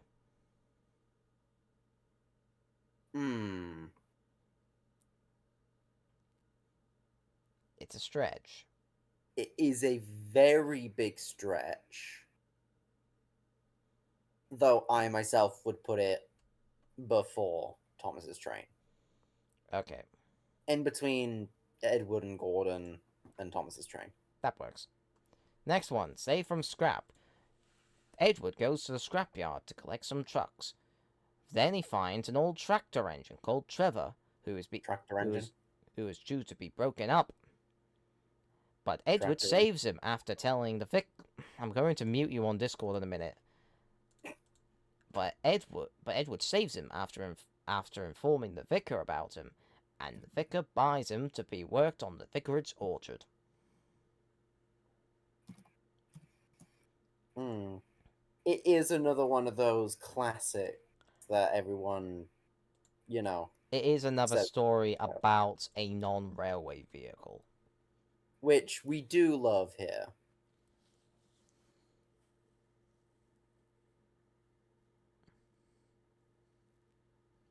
and it does build the lore of Edward's branch line a little bit. It does. So I think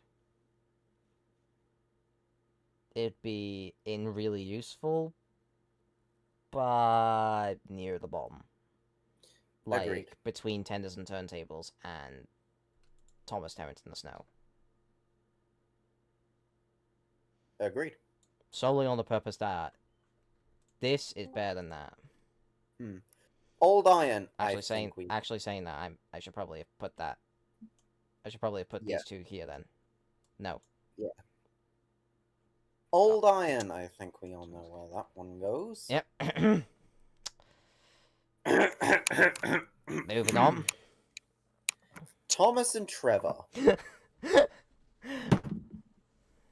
I feel like Thomas and Trevor is a bit of a filler episode. Yeah, it was one of those stories from the annual books. So it was definitely just so that way they could fill in the gap. I definitely feel like this was the story they replaced Missing Coach with. I can agree there. Like, everyone said it's Thomas, Percy, and Nicole. Others have said it's Better Late Than Never. No, I think it's Thomas and Terrence. Thomas and Trevor. I think it is. I think it is more than likely Thomas, Percy, and Nicole are the runaway, because it was said before that the book that those two stories came from, only half of them were supposed to be adapted instead of the 3 we got. Yeah.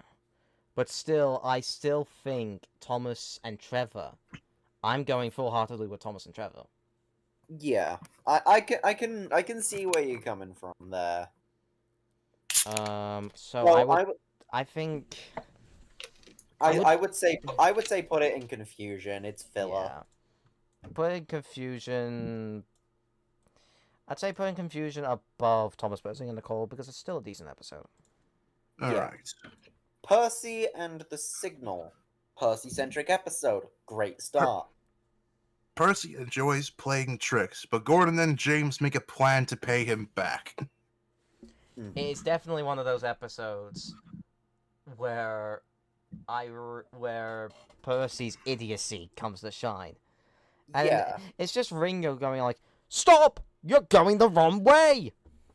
Though someone did mention, when it came to a comparison between this and the Railway series version of it, when Percy decides to reverse and Gordon notices, doesn't make sense, because in the television series, Percy stopped before Gordon even came close to him. But in the Railway series, I think it was Percy reversed as Gordon was coming near him. Yeah, but here's the thing. Filming-wise. And also, you could probably have just said Gordon was stopped in the station or something. Yeah. I would like to say, like I said earlier, before I accidentally cut Skylar off, it is a Percy-centric episode, which is a great start.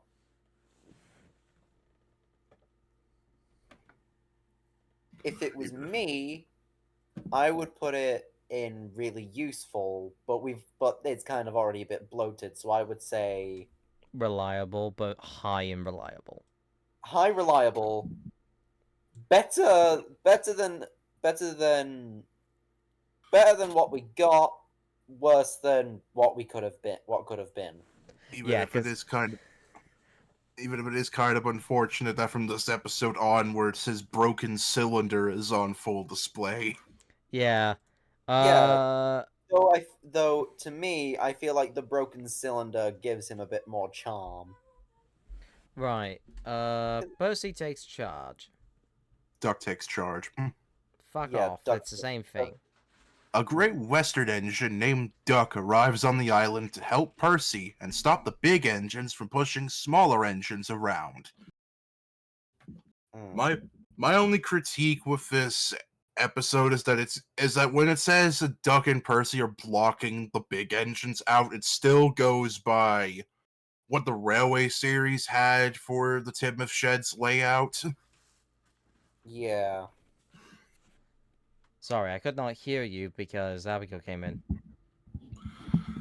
I said one of the only critiques I have with this episode is that when it mentions Duck and Percy blocking the 3 big engines out, it still it still says the points like it's laid out in the Railway series. Yeah. Mm. I'd say probably put it in reliable above Percy and the signal. Yeah. That's fair. Nothing then, is going past Then the okay, I'm gonna stop doing that I now. mean, I'm gonna stop doing that. I'm gonna stop doing that now, I swear. I'm gonna stop doing that now, I swear. A helicopter named Harold thinks that railways are slow and out of date, but Percy proves him wrong after by winning a race. This has one of the best pieces of music in the series overall. That being agree. that being Percy and Harold's race theme. Mm. Yep. Also, Percy and Harold's dynamic is it just works. Yeah. Mm. I mean, Thomas and Bertie both being hot-headed and like to go fast. Percy and Harold, they're just clashing heads because, well, they're both technically dumb. And then because of some people have done it, some people have gone with Toby and Terrence having a dynamic. But that's another story entirely. I would definitely put it in really useful. Or in top picks.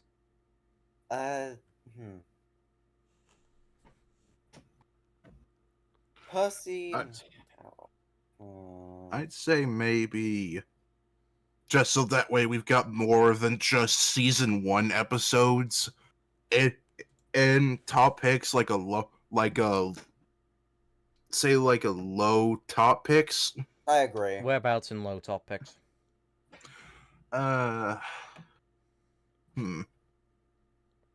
say after James and the. Yeah, you put it where I was gonna say. So. Oh, okay. Yeah. Next one. Run away. After, if you let, no, I'm gonna read this and then I'm going to say where I think what tier this goes in. If you say the 3Ds, I swear to God. After a visit to and coming back from the works, Thomas's handbrake is very stiff, and soon he becomes a runaway on his branch line. I'm thinking either really low confusion or scrap iron. I would probably put it as the first scrap. I would probably put it at low confusion as well. I was gonna say scrap iron, but it's not as bad as some of the other shit. It's not. Now keep this in mind. In my opinion, it's not a terrible story per se, but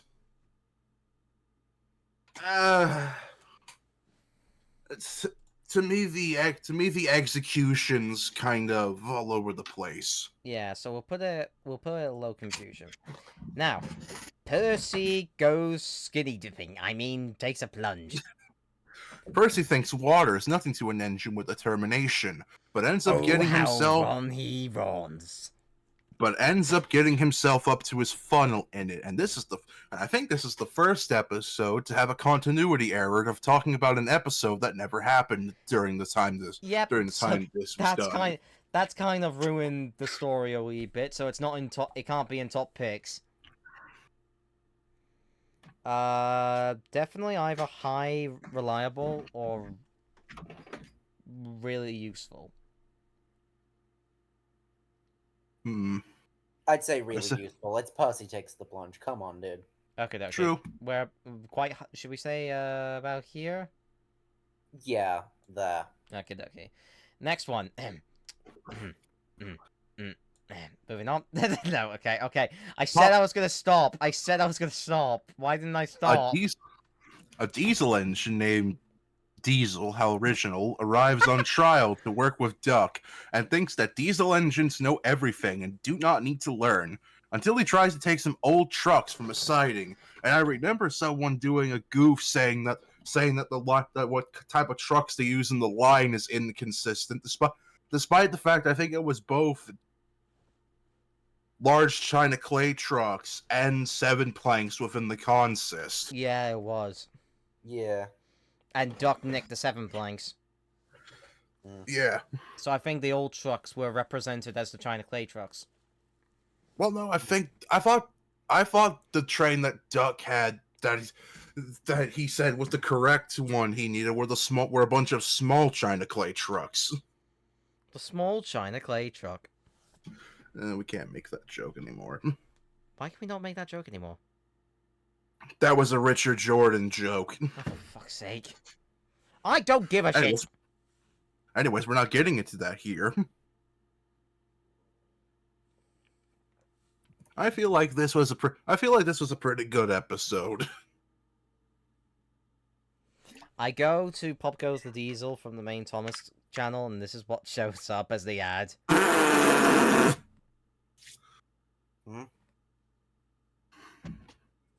So no, I if I accidentally clicked on the ad. That's what happened. I will say this: when it comes to the truck singing, I'm slightly more biased to Carlin's singing.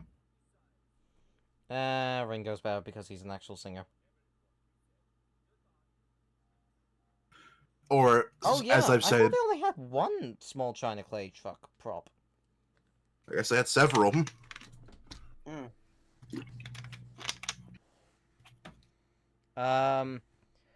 It's iconic for me, but it's also cemented in my brain as being one of the few episodes that actually scared me as a child.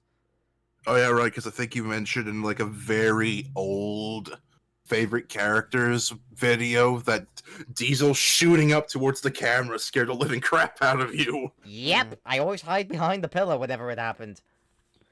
Something I remember from basically, I think it was from this episode, but it was reused in a music video. The Troublesome Trucks video with the van face just stretching and shooting towards the camera a bit. That spooked me as a Yeah. child. Didn't that song have a deleted scene from this episode? I think so.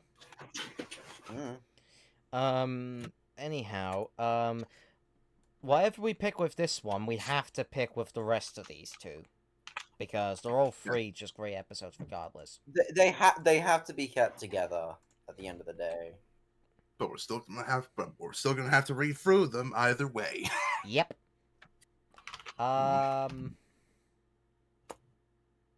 Just for the sake of not having a bunch of more, I want to say either high top picks or high really useful. I was thinking putting them in really useful. Yeah, put them high and really useful. Put it there. That's good. Actually, yeah, higher. Because of the continuity area. Yeah. Dirty work. Which I think shares the title with another thing. I can't remember what. It's a season 10 episode where Okay. It's the season 10 episode, I think, with James taking those gold trucks. Right. Diesel gets revenge on Duck by telling lies about the big engines to the trucks, causing the Fat Controller to send Duck away. Now the thing is, higher or lower? Ooh. Is it higher or lower than Pop Goes the Diesel? I'm honestly not sure. They are around the same at the end of the day. I would say just put them in order. Can I also yeah, say, but what's next? There's always been like one small nitpick I have when it comes to dirty work, which I made a joke about in the YouTube poop I made of this episode. Yes. It's the bit where Diesel is slinking into the siding with the trucks. When it's a close up of Diesel, none of the trucks have faces. But suddenly, when it's like that shot where you see Diesel backing The away, long shot. in the long shot, somehow the trucks have gained faces. Yeah, that's a bit weird. Can we just agree that this is higher up? Yeah. In fact, it's here. Yeah. All right. A close shave, or a close shave for Duck. If you're Dom. Duck helps with some troublesome trucks, which break away until the runaway train crashes into a barber shop. We already ranked it, so we're gonna move on. And better late than never. Scrap iron. Yeah, that's kind of It's not. obvious. It's not the worst. I'm a defender of it. It is shit, but it's not the worst episode of these seasons. I'm telling you now.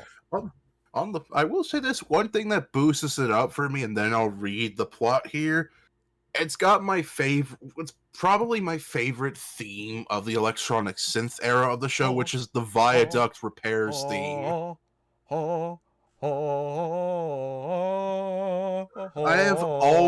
have always loved that theme. Who doesn't? It's iconic.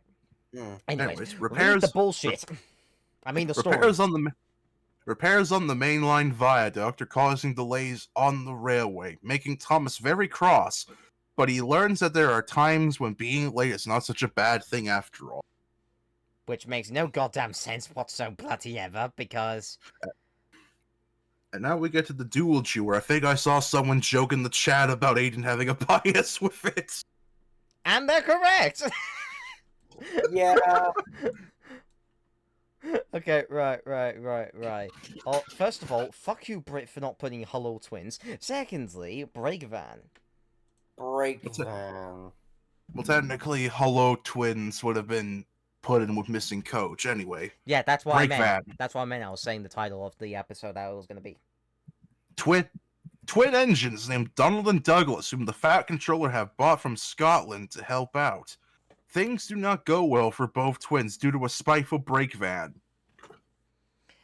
Okay, as much as my bias is there, I'm not putting them in top picks because of the whole the massive continuity problem. Because they didn't mention the first two stories, their arc is just split in half, and you have no idea why the Fat Controllers sort of piss at them.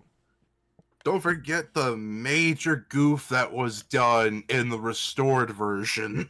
Yeah. Where you can see Douglas's nameplate. Well, in this one, And in the this nameplate one, it's not the restored image. So Okay, Because it's in the not the restored Because in image. That makes it better. Because in the original, they censored the nameplate. we're basing this on the original releases. So we're basing this off the original 1986 release. Mm. I would put it in really useful, but because of how much is in there, I would put it in reliable. Yeah, I agree. Yeah. Reliable. And I would put it in there. Well, say one thing that saves this episode for me is the iconic Series 2 Donald and Douglas theme. Yeah. And this is the one time where I'll say Carlin's narration was probably good for Donald and Douglas, because there was now I'm gonna do this in both how Ringo did it, and in how I do it, which is how Carlin done it. So Ringo did, "You're a mucking nuisance. It's to leave you behind I be wanting." And then there's Carlin that's like, "You're a mucking nuisance. It's to leave you behind I be wanting." Yeah. Oh yeah, Aiden, I did send you a little something. Oh, hang on. The ads are rolling. The ads. Want to break from the ads? Too bad. Want to break from the ads? Well, we can't do that. We can't use that image, Elias, because it wasn't made into an episode. Because the episode isn't now in the public, so it can't count. But with how much? But then again, with how much promotional images stuff. It's still, we can only do it if it's the full episode, Yeah, I guess. which we're likely never gonna get, Mm. because fuck knows if we're ever gonna get Ringo to do anything with the Thomas brand in 2025. Okay, next Hmm. up is the Then- deputation. Ah, yes. Yeah, Jessica, whatever. Deputation.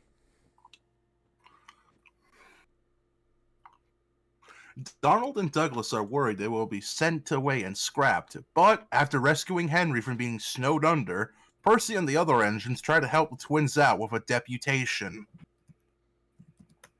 I think it's better. I think it goes up higher and reliable than Breakvan. Yeah. Because, yeah, Breakvan has depth, but Deputation has depth. That was a corny joke, and I know it, but I'm going with it. All right. Next Thomas comes. one. Thomas comes. Thomas comes to Thomas arrives. Thomas arrives for an unforgettable luncheon. Which, for some reason, and this is from the actual wiki page. For some reason, Thomas Comes to Breakfast was the first episode of season 2 to be broadcasted in the USA. Probably because haha funny Thomas Crash. Anyways, Man, I am really beardy. Hang on. I am really Hang on. beardy. I need a shave badly. Hang on, I just realized something. what? Other than Down the Mine, this is Thomas's second true accident. Oh yeah. I think with this one. Oh yeah. Thomas thinks that he could manage without his driver until he makes an expected visit to the station master's house one morning, making the Fat Controller very cross. I'm very cross. Said the Fat Controller. I'd say this one would definitely be in top picks. Yeah. I have to agree, it's a top pick. Past. It's Thomas Comes to Breakfast. Come on, put dude. it after fishing. Yeah, after the fish. Next one. Daisy. Next up, the stripper. Daisy. A diesel rail car Hello, named... Daisy. Okay, for some reason it says names instead of name. A diesel car names Daisy comes... Someone really needs to do a one-over of the wiki at some point. comes to help on Thomas's branch line after Thomas's accident, and causes trouble with rude remarks towards the coaches and refusing to pull a milk tanker. And something I'm going to say right now, and this might be a hot take depending on it. I prefer Carlin's Daisy voice than Ringo's. Feeble. Oh. Feeble. Feeble. It's definitely a really useful one, I think. Yeah. Definitely really useful. Quite high up. And yeah, and I will say, should we stick it with Percy's predicament, or do we put that in top picks? I think we put Percy's predicament in top picks. I would agree. Toby and Percy agree to switch jobs after Daisy refuses to take the milk again, which ends up putting the engines in an awkward predicament. Hmm. Whereabouts in top picks? Hmm. It does have one of the best crashes of season 2. Yeah, it has one of Yep. the more creative ones. And it's another Percy crash. And I think it's one of the Plus first. crash makes it better. I think it's one of the first few times they actually use like some sort of weathering for a crash as well. I think we'll pair it next Yeah. to breakfast. Yeah. The Actually, accident is I'm on just gonna par do- with I'm just gonna do that because, solely on the purpose of how fucking creepy that is. Yeah, I would say it's on. I would say the accident is on par with breakfast, but it is much better. Right, All next right. one. The Diseasel, which is one of my favorites from this season.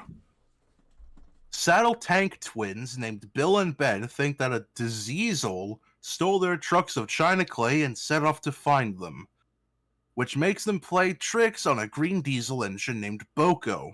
Dun dun dun dun dun dun dun dun dun. Also known as a Metropolitan because these are the electric type too. Luckily, Edward I is, knew someone was gonna hum it, so I had to get this on board. Yeah, luckily, but your Edward is soundboards there are to settle muted. the God damn it. luckily Edward is there to settle the ruckus. This has what is an This Sorry. also has what is one of my favorite bits of soundtrack, which is that theme that plays when Bill and Ben. No, wait.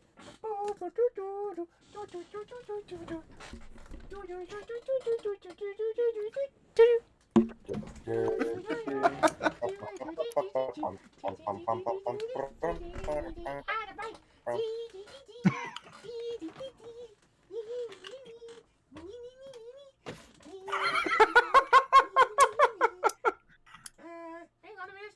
Give me a minute. Give me a second. Give me a second. Hang on. Hang on. I need to do this next bit. I need to do this one. Hang on. Hang on. This.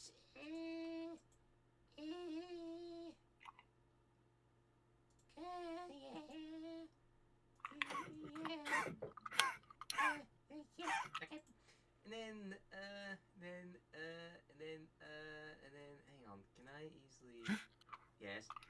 Yep. There you go. No, no, that side. This side.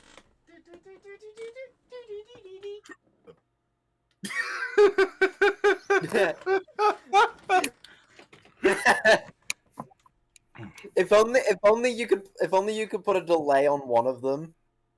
Hang on. That would make it even better. Hang on.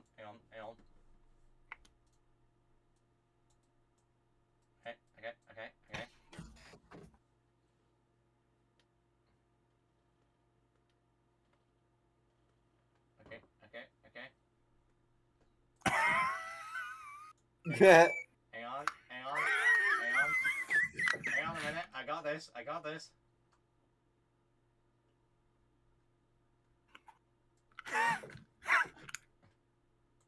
Hang on. I got this. Hang on. I don't care if this is crunching into our time. I'm gonna do this.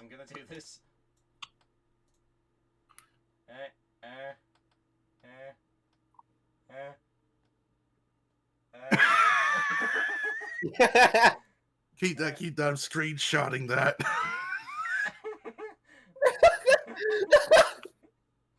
I got it.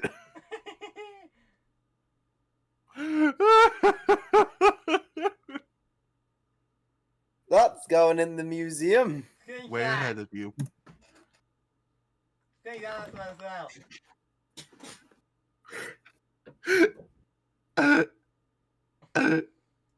it. Hold on. Hold on. Yep, I got it. Oh.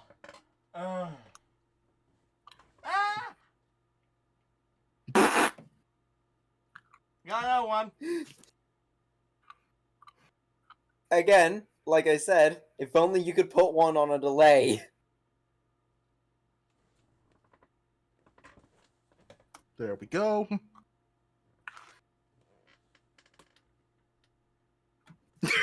Oh no. Oh no. Oh no. Oh, Aiden's turned into a YouTube poop.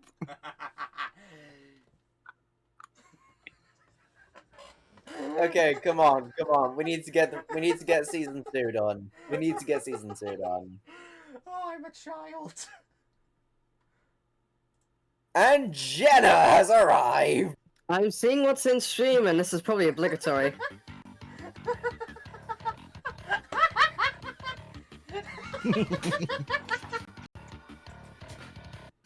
Oh shit! What have I done? Anyway, that's all I want to do.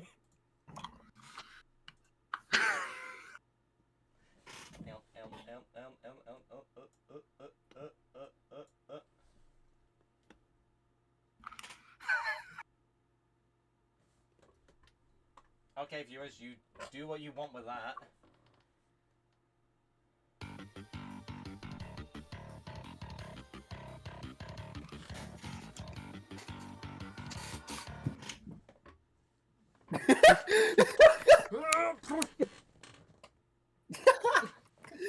It's like a live action fucking Mr. Bean nowadays.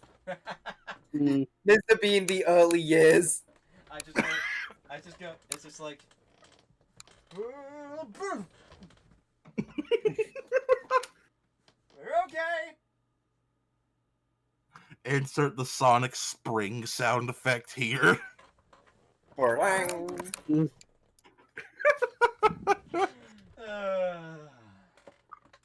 I love being a streamer.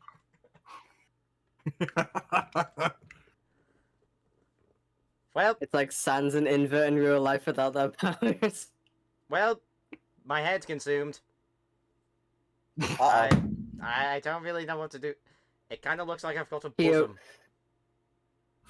POV, you wear the headless item in Roblox. It kind of does look like I have a bit of a bosom underneath here. Hmm. Okay, I'm gonna stop taking it.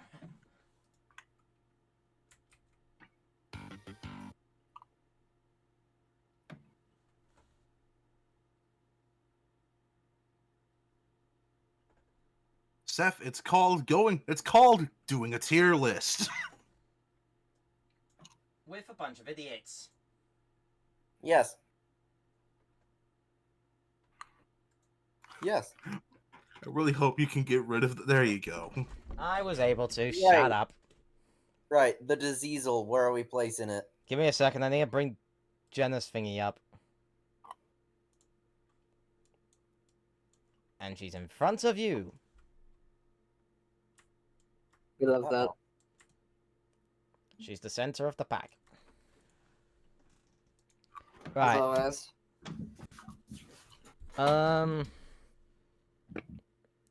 I feel like it could be in top picks. Yeah. Personally. Yeah. Not quite high though, but it would definitely be in there. Yeah. I'd say above Breakdown Train. Yeah. Next one, Ron Road. A mix-up with Gordon and Edwards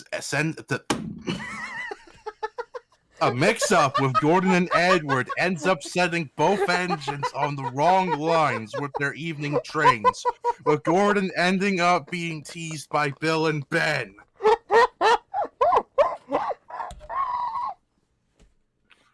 I also think this is like one of the only few times they actually use the correct head codes in this show.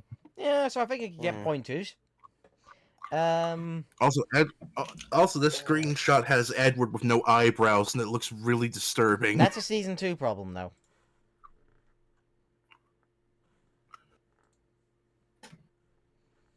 Oh Christ! I've been great. If it's okay. Huh?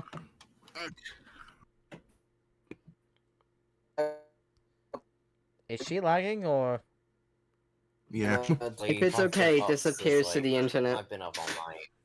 Yeah, you can go ahead. We've got Jenna here, so she can take your place. I can take your place, except not really, because I haven't really watched Thomas. Yeah, well, you can base it on the perspective of what Skylar says with the story plots. You know, I think that one movie, I think it was What I was called saying. Calling All Engines. I think that was a good one. Anyway. Well, we're only doing the first 7 seasons anyway. I know. Right. Anyways, Edward's exploits. We haven't gone to Ron Road. I haven't put it down yet.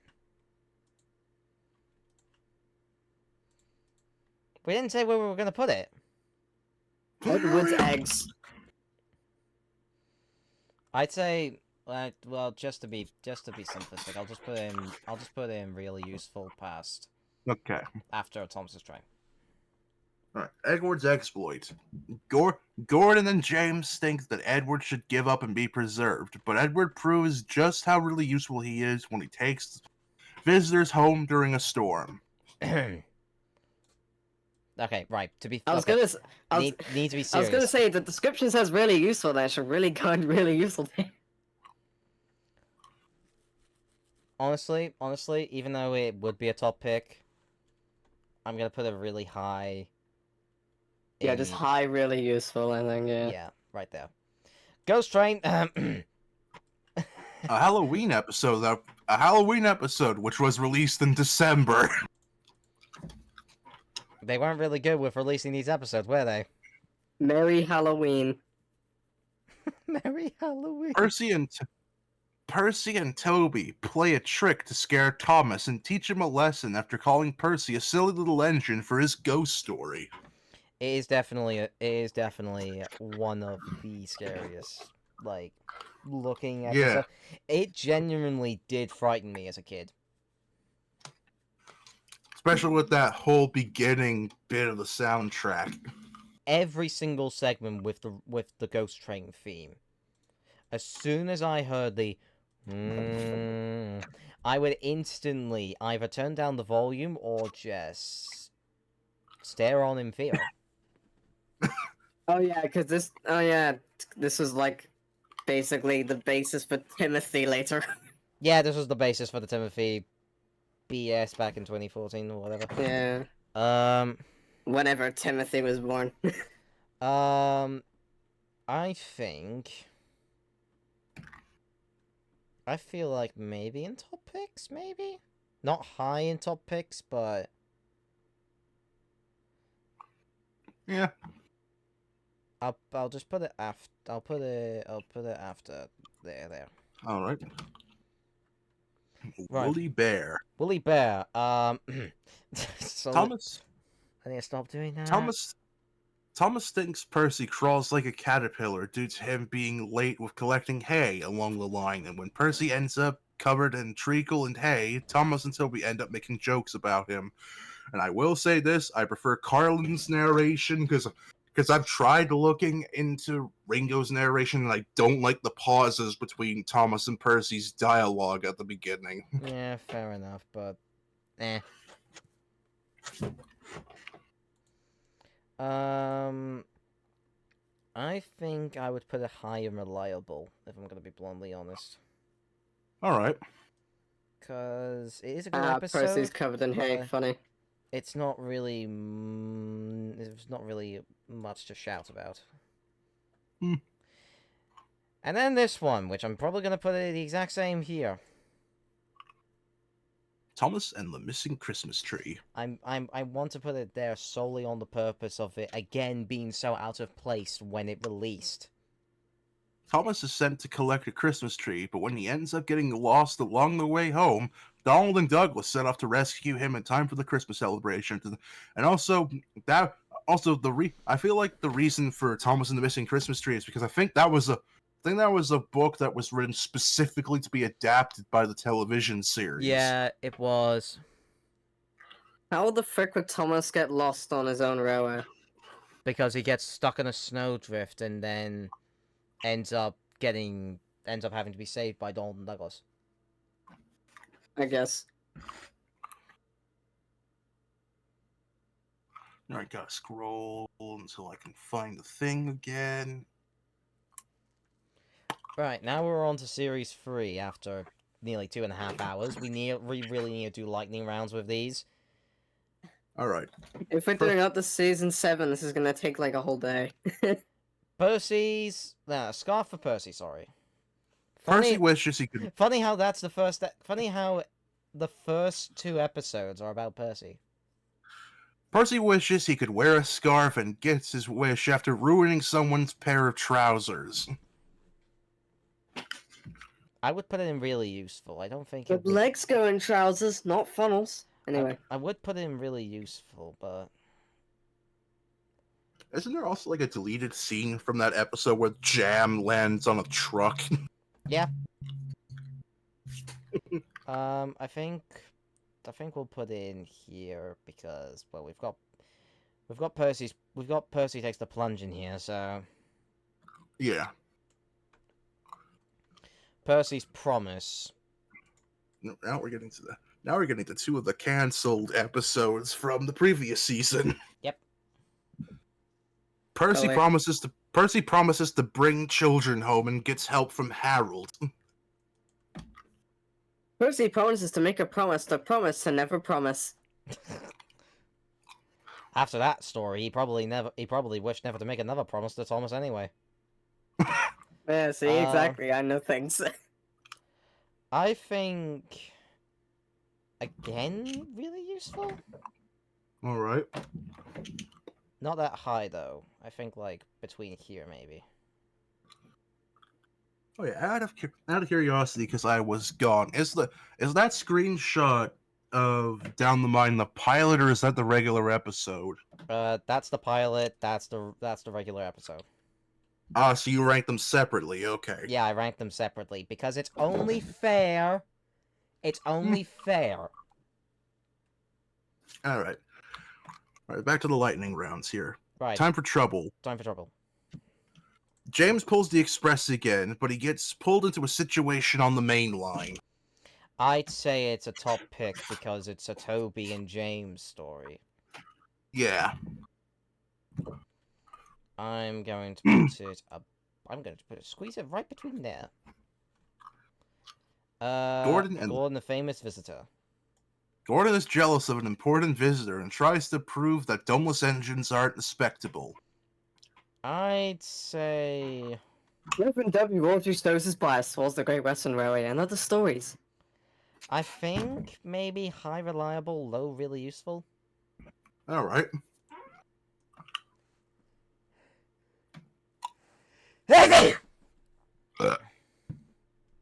Nose explosion. There we are. Okay. Right. Next one. I need a Donald's Donald Donald's duck. Duck is given his own branch line, and Donald makes a quacking new friend. Fuck's sake, Thomas Wiki. That's a lovely description. That's actually the best ones ever. Right. Okay. Definitely top picks. Yeah. And I'm putting it right there. Okay. Trust Thomas. Thomas gets bumped. Fuck! I do that. Our first uncredited story from the magazines from Andrew Brenner. Were you about to say Annie Brever? No. Ah, you were. Brenner. Ah, you were. No, I wasn't. Hmm. Do you want to continue the lightning round or not? Yes. No. Thomas helps We a save it group for of children, and then gets into trouble with a bump on his line. I'd say it's high reliable solely on the fact that the first half of the story, the fact that it's two stories in one, but it does, Yeah. but it merges them together pretty decently. Yeah. Thomas, Percy, and the Dragon. Percy has to spend a whole night out in a siding, and then gets a frightful scare from Thomas's special. I will say I like how it's meant to be like a sort of add-on to like the little Ghost Train Woolly Bear duology. Yeah, so I'd say it's quite decent. It's in the middle of really useful. Yeah. I'd say about here. All right. So it's not top pick like Ghost Train, but it's certainly up there. I do remember watching it a lot as a kid. Diesel does it again. Diesel returns No to way. Sodor and causes trouble in the harbor yard by giving too many bumps. I mean, not entirely wrong. Giving too many bumps, but not giving any fucks. That's alright. I'm gonna say quite low in top picks. Right at the bottom, like right at the end of top picks. And Henry's Forest. Roll 55! Anyway. Pay for it. Henry loses his favorite place to a storm. But Toby, Trevor, and Terrence help with the clearing up and restoration. Right, before we do our own pick, do we want to do this the way that Wilbert Audrey would have done it? Alright, now the way we've done it. It's in top picks for me, personally, but... Yeah. It's like one of my favorites from this season. You know what the funny thing is? The top two right now is Henry. Followed by Toby, and then Duck and Donald. Trouble with Mud, which is Gordon is muddy and learns that which is meant to be Leaves from the Railway series. Gordon is muddy and learns that washdowns are essential to even him. I'd say quite high and really useful because it's a really good story. Even Yeah. though it's disconnected from what it originally was, they do adapt it really well for it to be its own separate story. Yep. So I'd say pretty high there. Next, no joke for James. No. James plays the joke so that he can pull the express and get an important passenger. I want to put that at top picks. All right. You can't just always go along with what I say, mate. Aiden, I'm poor when it comes to this. Oh no, Sans, you are totally 100% correct on every single opinion you've ever had. Aiden, I'm going to be completely brutally honest with you. A majority of these episodes I have little to no opinion of. I feel like that's what some people think Honestly, though same. that happens. I feel like that's what some people think that happens around when you guys are in these calls. I just follow what the main honcho says about it. I would probably put it... I'd probably put it... after Thomas and Gordon. Yeah. Man, Thomas and Gordon's really getting pushed back. Next one. The Thomas Pressing in the Mail. I nearly said the name of the song that it's linked to. Percy delivers the post train super late, and Thomas helps a man back home after he missed his train. I'd say bottom of really useful. Because it's Yeah. still a good episode. Just Thomas. And I'm gonna say what my opinion on the tier should be. Bertie is upset that his road is bumpy, so Thomas tries to help him. Honestly, I think it could go high confusion, low reliable. I love the It's not- episode, but I guess you're right. It's not a terrible episode, but the plots really don't fit together. Yeah, because why is James going to the quarry on Thomas's branch line, and also how would Edward completely forget about a tar tanker that's at his station that's meant for the roads? We'll put it after the Christmas parties. Yeah. Right, Mavis. A new diesel engine named Mavis reorganizes things at the quarry, much to Toby's annoyance. I feel Top like picks, it has a diesel. I'm joking. I would have to. I was going to say agree because it's Mavis, and Mavis is just like she's kind of like that. She's kind of like a bratty young teenage girl, if you know what I mean, like her personality wise. Oh, so like me, got it. Well, you're wanting to be like that. I don't want to be, but hey ho, here I am. So I'll put it. We'll put it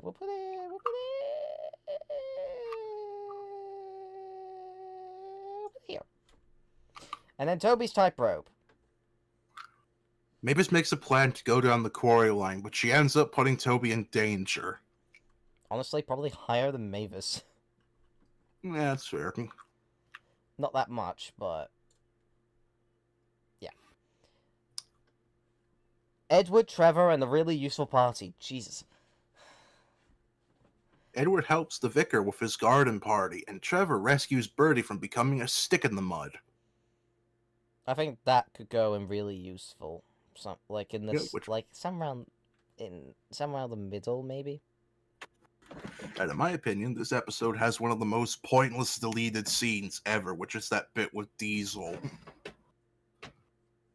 Yeah, what was the point of removing that? I just think the scene is I don't pointless in remember. general. Because realistically speaking here, what would Diesel be doing on the Brendan branch? Hang on a minute. Is one of my eyes starting to go a bit junky? I can't tell. Me neither. Your eyes are eyes, that's for certain. Hang on, take a screenshot. Yeah. Okay. Let me take a 4K Ultra HD screenshot of that. I put it in.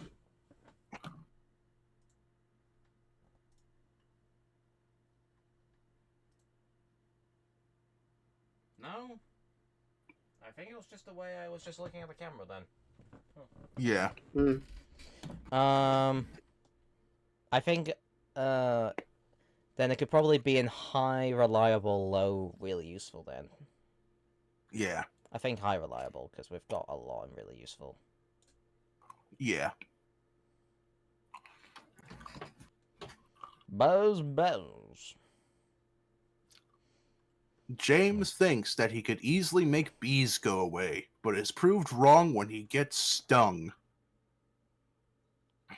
I really liked the animation still used for this one, Oh, yeah. personally. And then, Yeah. so it stunned James right back on the nose. Ouch. James is stung on the nose. It screams of the damned. High and really useful, I'd say. High, really useful, low, top picks. Yeah. Right there. Alright, all let's see. Which I think is mentioned was one of Brit's favorites, if I recall correctly. And it's one that's typically used to honor the memory of Angelus with the last line. Yeah, this is another one of my personal favorites, but anyways, Duck enjoys working at the harbor and wishes that he could travel by the sea. I wish I was a boat. I wish I was a tug. Da, da, da, da, da, da, da, da. That reminds me, I've still yet to watch Wild and West's latest video. I have. I'd say this one is low and really useful. While it is a character development for Duck, it's And the Hot has one of the best shots in Thomas ever. yeah. I'm gonna put it there. Okay. One good turn. Bill and Ben end up in an argument at the turntable until both have to pull a train together. Confusion. Yeah. I'm sorry. Just the execution of the plot and the flow is not that good. And oh no, There's one that's even worse. Tender engines. Henry gets jealous of a visitor having two tenders. This is the one where the lack of budget really suffers from. Here's what I would have really hoped. If they had gotten Scotsman fully built, then maybe the whole thing could have been a lot better. I think it was said it was supposed to be a more faithful adaptation, but they didn't have the budget to fully make Scotsman. Why not just take Gordon and paint him green? That is a good point.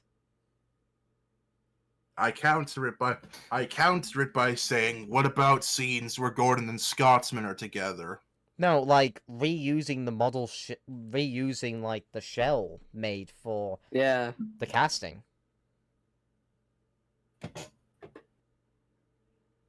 I really don't know what stopped them from doing that. I mean, again, budgets are probably the main reason.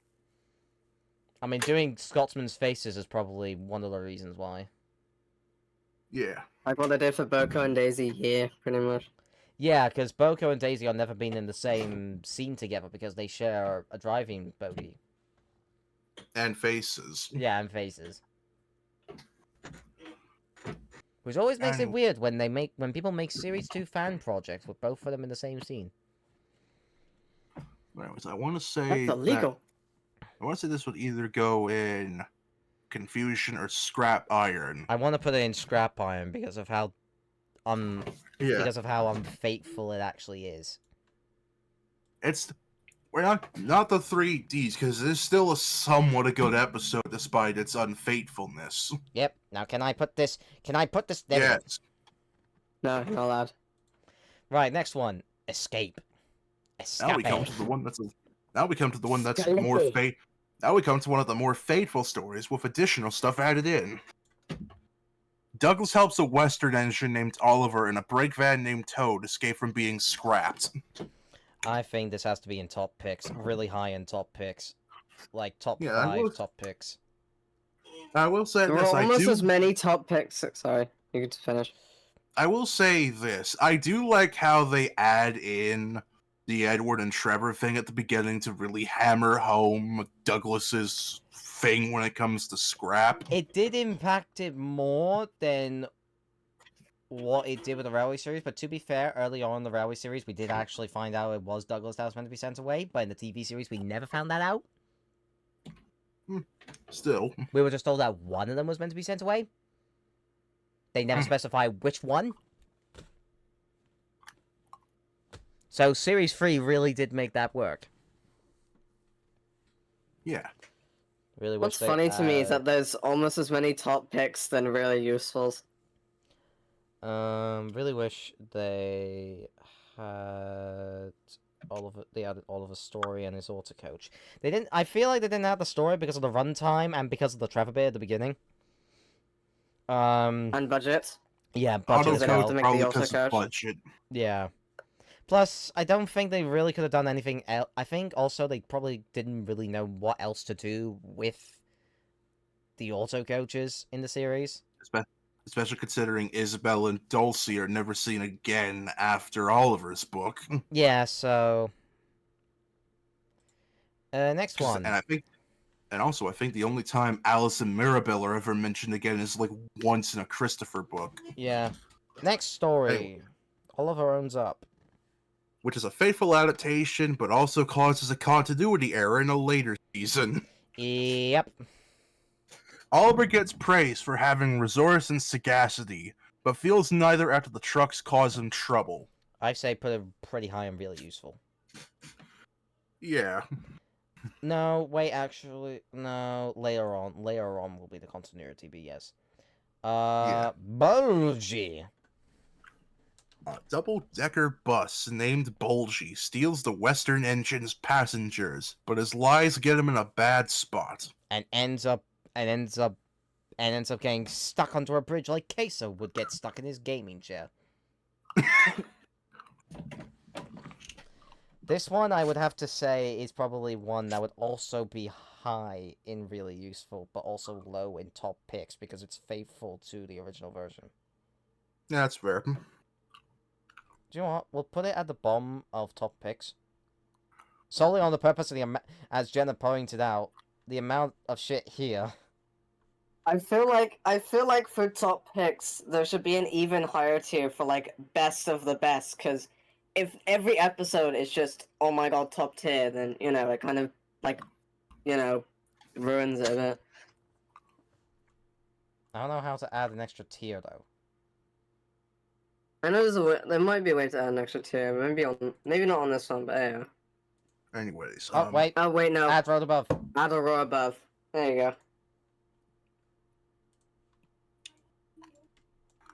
my favorite tier, Moo. I know that's my favorite tier. I can't get another color.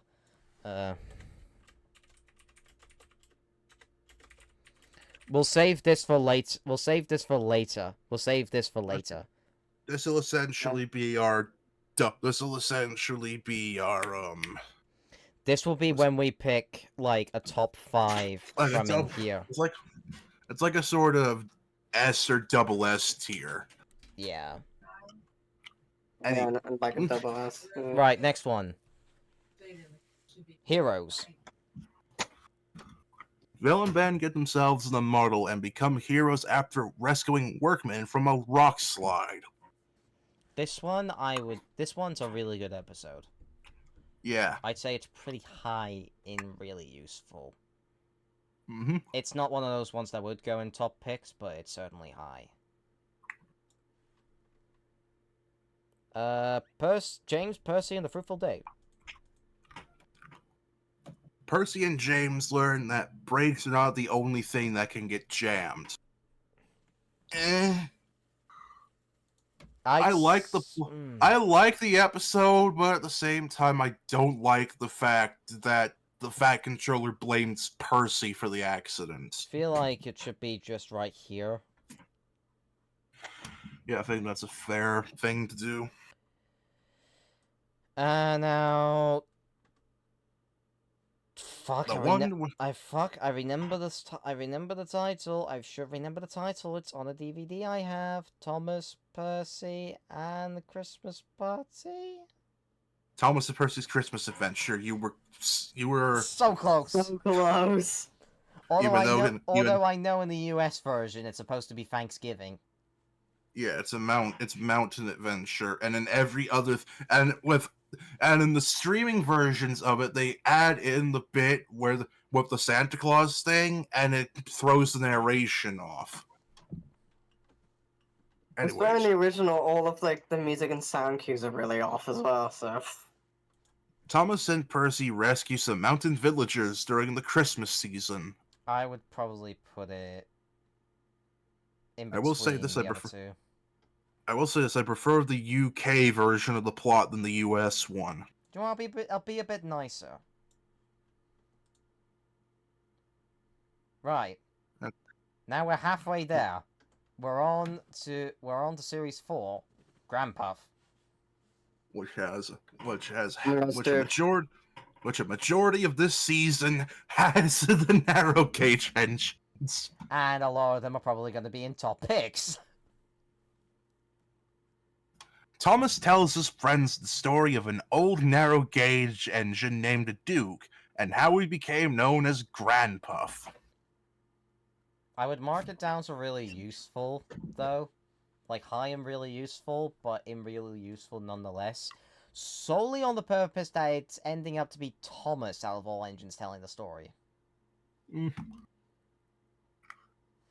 We've seen it in the series. Thomas isn't exactly the one to be doing that. I swear to God, my eyes are looking in two opposite directions. You're hallucinating. I am. I've just he's tilted my, illuminating. I've just turned my head. I'm being stupid. Anyways.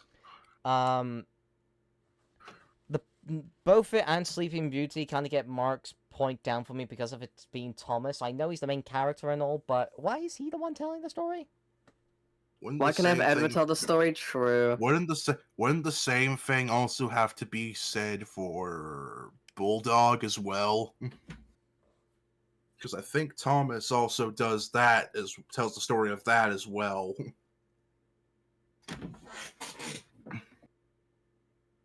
Ah, well. Sleeping Beauty. No, he doesn't. Hmm? No, I don't think he does.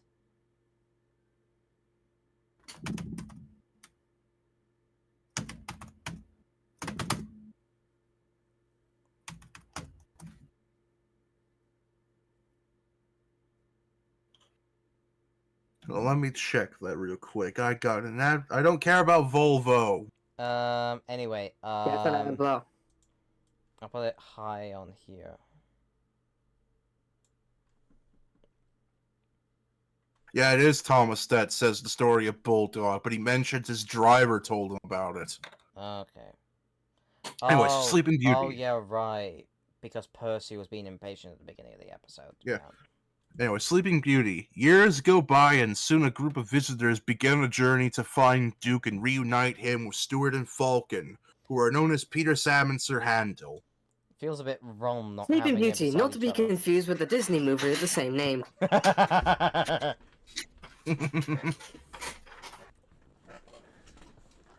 I mean, it's still kind of faithful, aside from not including the Reverend Wilbert Audrey and Teddy Boston.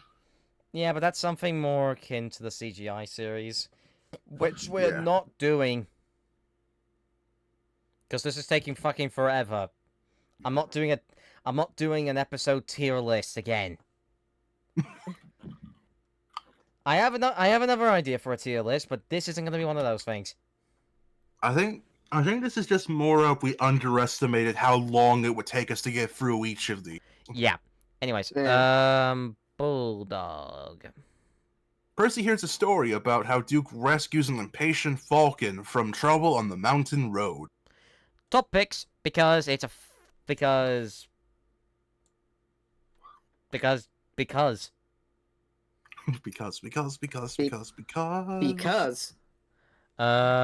you can't win. I'm surprised you can't win. I mean, I'm not surprised I'm remembering these so far. After Duke becomes ill and gets teased about his age, he plays a trick on Stewart by putting all his effort into pulling a passenger train by himself. This one, I would put about like Kieran really useful.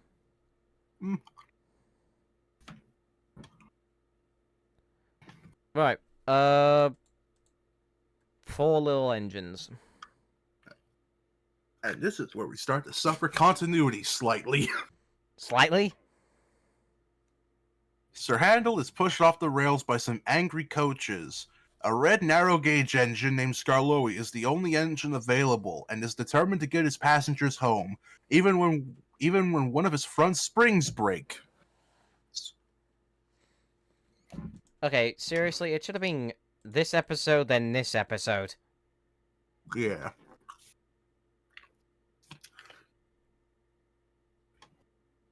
Because it introduces us to Skarloey and Rheneas in this story.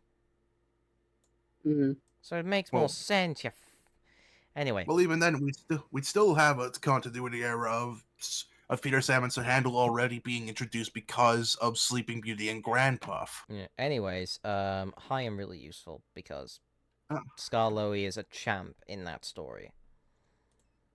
Yeah. It's another one of those like old engine breaking down, but still getting their passengers home story, like Edward's exploit.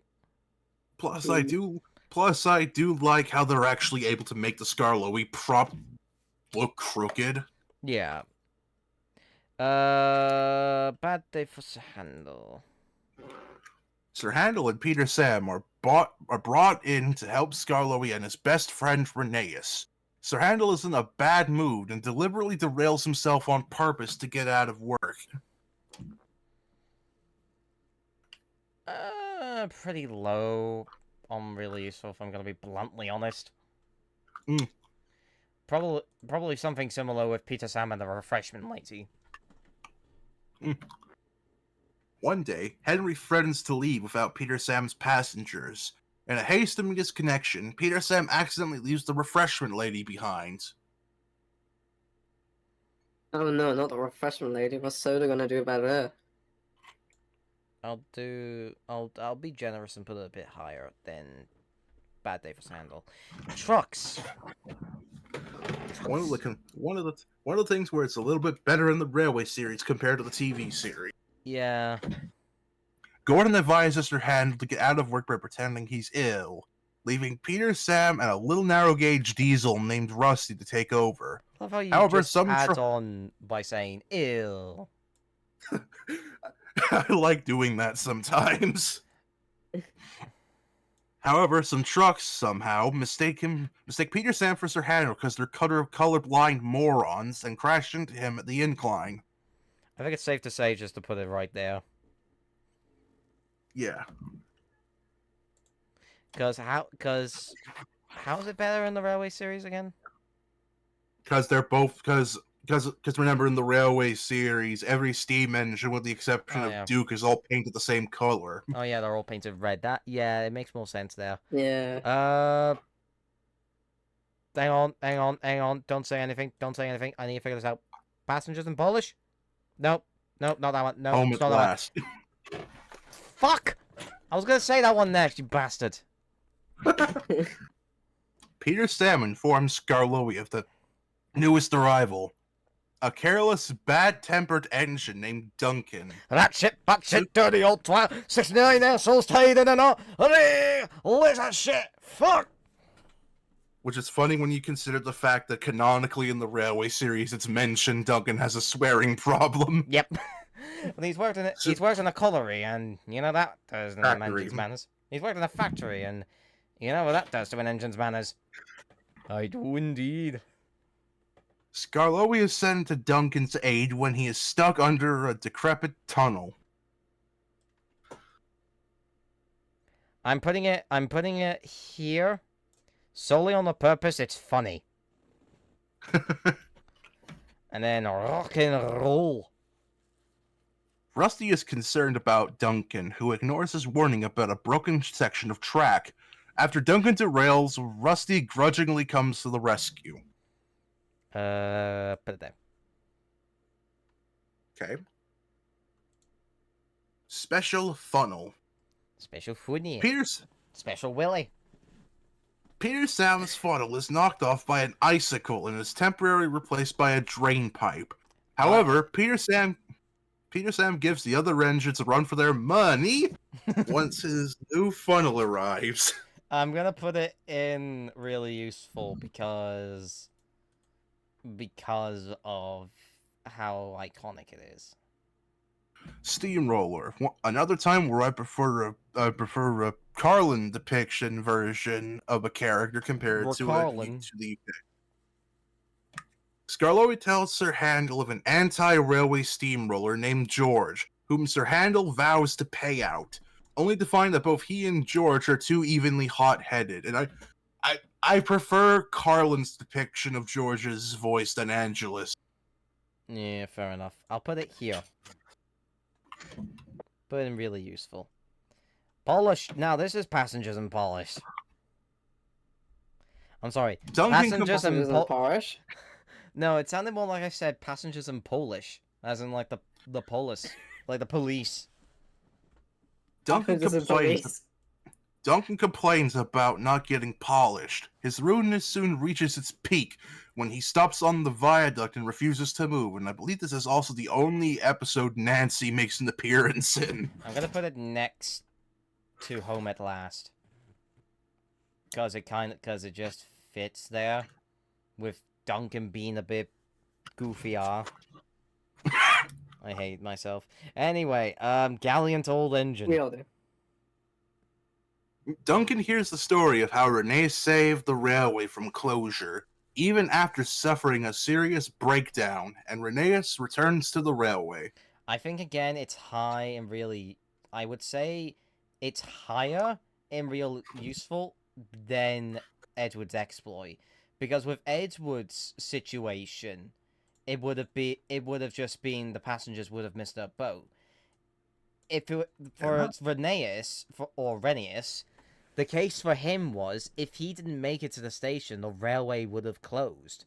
So him getting to the destination was meaning the entire railway's future was on his buffers. And now we come to another episode of the TV series that completely butchers the original story. Yeah, just gonna throw that there. When Rusty hears that an engine is needed to help run the Bluebell Railway, he ventures out to find one and meets a steam engine named Stepney, even though really it's the Bluebell branch line. Why call it the railway? Because they're dumb. Yeah, the railway. I'm putting it at the bottom of confusion. Unless you think it should go in scrap iron. No, I think that's a bit harsh for this episode. Right, Thomas and Stepney. Stepney has been invited to visit the Fat Controller's railway, even though the Bluebell Railway Sodor in this version. Thomas is jealous when the visiting engine is talked about more than he is, and is shunted for Stepney to pass with a special train that night.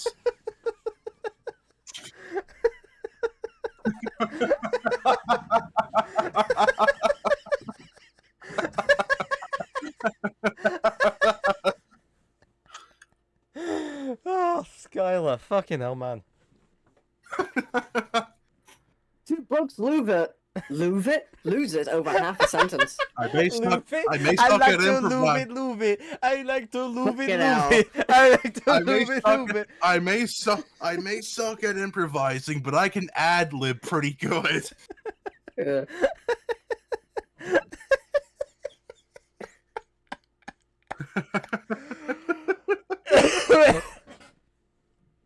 Right. Right. I think he likes to lose it. Anyway. Put it low in really useful. No, actually, you know what? It's pretty faithful, so I'll just give it that. Train stops play. Stepney does not realize that a cricket ball has landed in one of his trucks. Caroline the car sets off with the players in pursuit of Stepney along the branch line. I'm gonna put it slightly For some reason, higher. I thought this episode. For some reason, I thought this episode was called Train Stops 2 Play. Mandela effect. Exactly. Exactly. Fucking Mandela effect. Fucking. Oh wait, Who the I just fuck is that realized what you crap? meant. I just realized what you meant. I thought you were saying like 2 players, a swing of. Hang on, let me.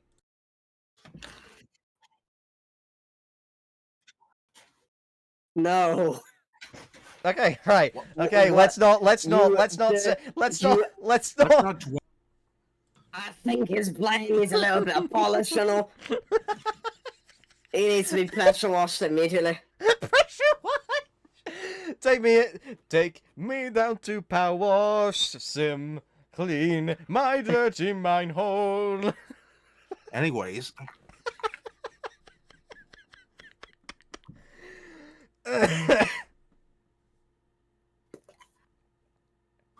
Alright, bowled out. S tier has a diesel. a stuck-up Diesel insults the engines and makes a fool of himself when he sucks an inspector's bowler hat through his air intake. When he Duncan sucks an Stepney inspector. volunteer in taking his train. I knew you were gonna make a joke like that. When he sucks off the inspector. Whoa. Alright, I'm putting it somewhat higher. Right, Henry now and the Elephant, the continuity error, which still kind of works.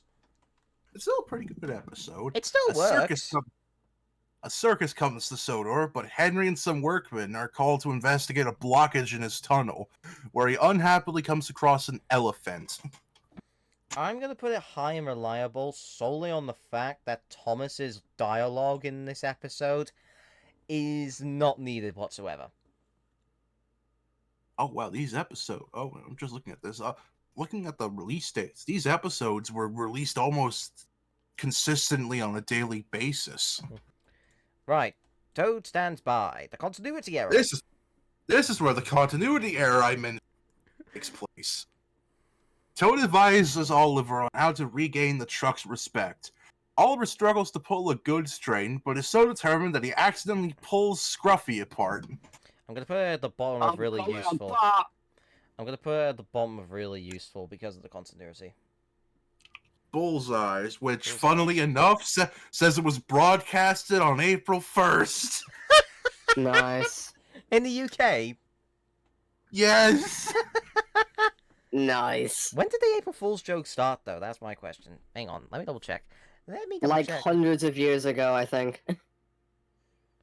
When was the first April Fool's?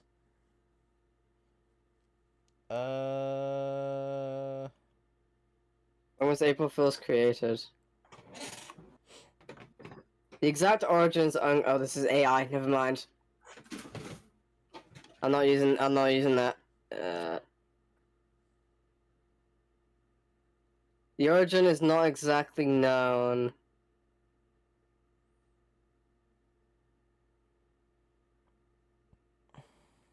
Anyways, Daisy But this claims trace. to Toby that she would simply have to toot to scare animals off. However, when she comes across the bolt, she realizes that it will need more than a command to move it away. I'm seeing here.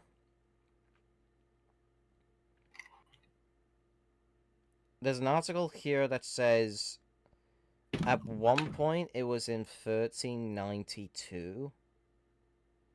The fuck? I got the Wikipedia article says like the earliest trace is like the 16th century.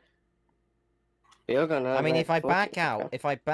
it does say at the beginning of this. It does say at the beginning with like the text underneath, saying like legend has it that tricksters have played pranks on this day since 533 BC.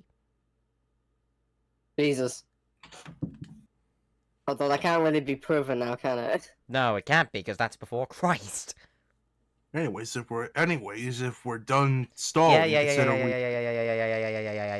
I'm gonna put it. Yeah. I'm gonna put it here. And now we come to Thomas and the special letter. No, we don't. After the fat control. It's not on here. God fucking damn it. After the Fat Controller reads a letter inviting the engines to visit the mainland, Thomas becomes very conceited and puts his big trip in jeopardy after crashing through a set of buffers into a brick wall. Also, episode 100, we finally made it. Oh yeah, this is the 100th episode, isn't it? Yeah, it is. Oh, and then immediately after that, we got another episode with a continuity error. Yep. If you'll just give me one tiny fucking second, I can get it. Wait, no, I think special letter is on there. It's the 100th. No, it would be. It would have been there. It was the 100th episode in broadcast. It was the 100th episode in broadcasting order, but number 99 in production order. What was 100 in production order? Good question. Let me check. Oh, well, that's not helpful. Production order. Where is the production? It was Bullseye's. Oh. Yeah, you could just have Thomas crash in the buffers here. I think that's probably the most distinguishable shot for this anyway. Yeah. Which I honestly prefer the crash in the television series version than the railway series version. Well, because of how more intense it is.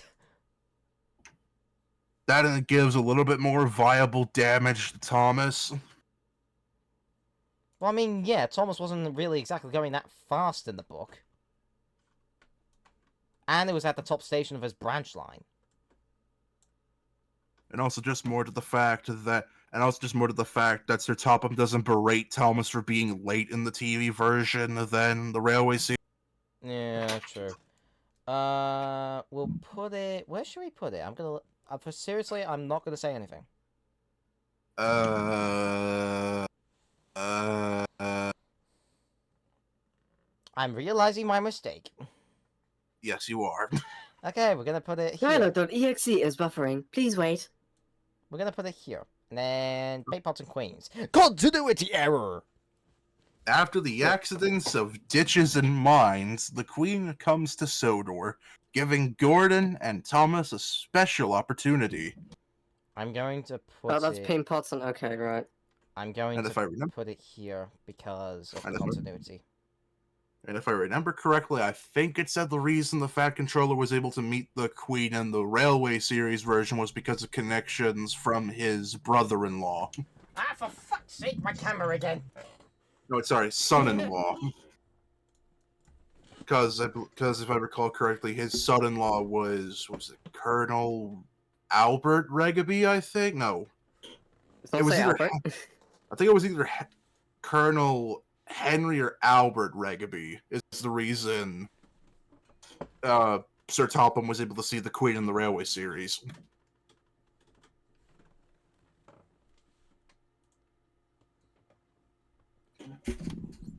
There we are. Right. Fish. Fish. No, sorry. You know what that means. Sorry, let me phrase that. Fish. Duck is sent to help Henry with the flying kipper, but a badly attached tail lamp causes a dreadful accident.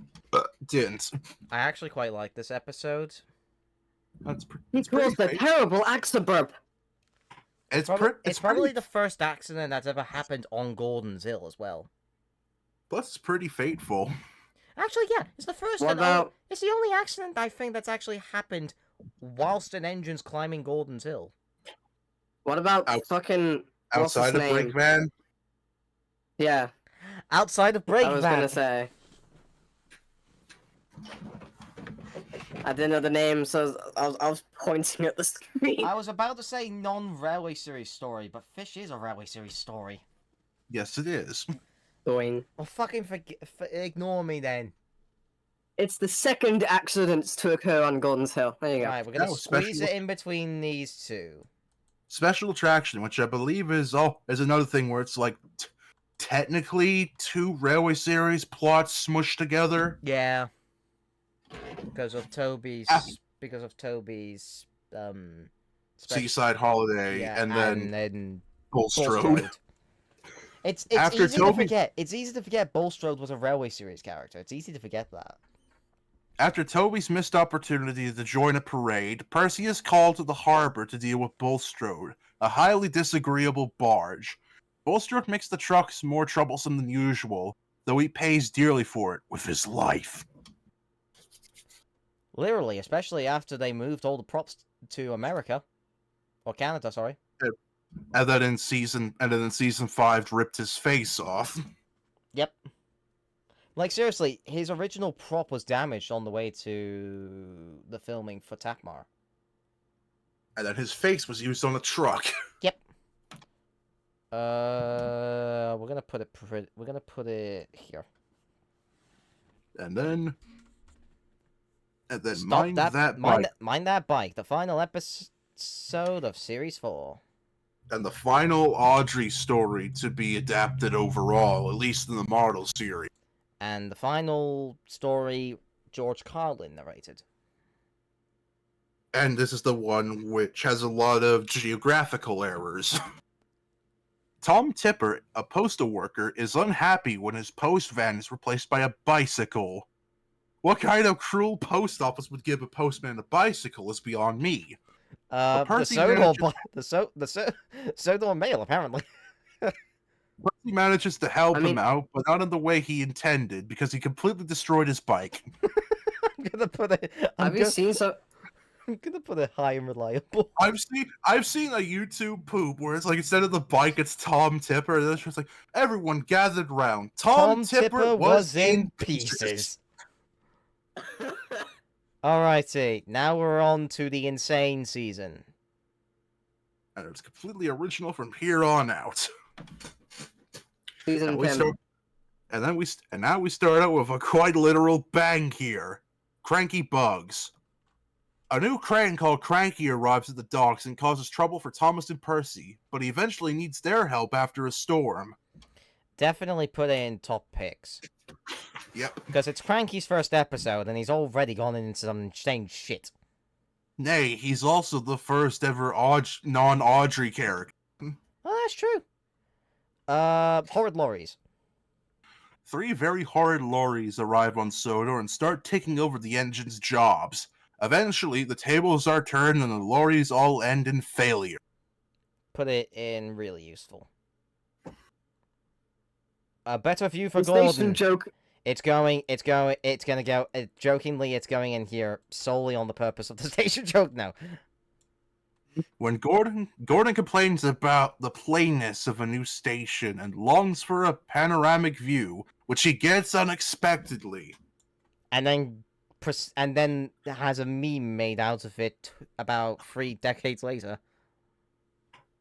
It's weird though, cause like the little like Gordon-shaped hole he gets at the end isn't really like a panoramic view. It's just like a screenshot of the I outside. know. Lady Hat's birthday party. The Fat Another Controller classic. runs. the Fat Controller runs into a series of problems, like his car getting a flat tire, Caroline being broken down again, and falls from George into a muddy ditch, which ruins his suit on his way to Lady Hat's birthday party. I'm gonna put it here. It's the first Fat Controller centric story. And you could say what you want about when it comes to the Fat Controller in different eras, but there's one thing we can say: Sir Topham Hatt's faithful.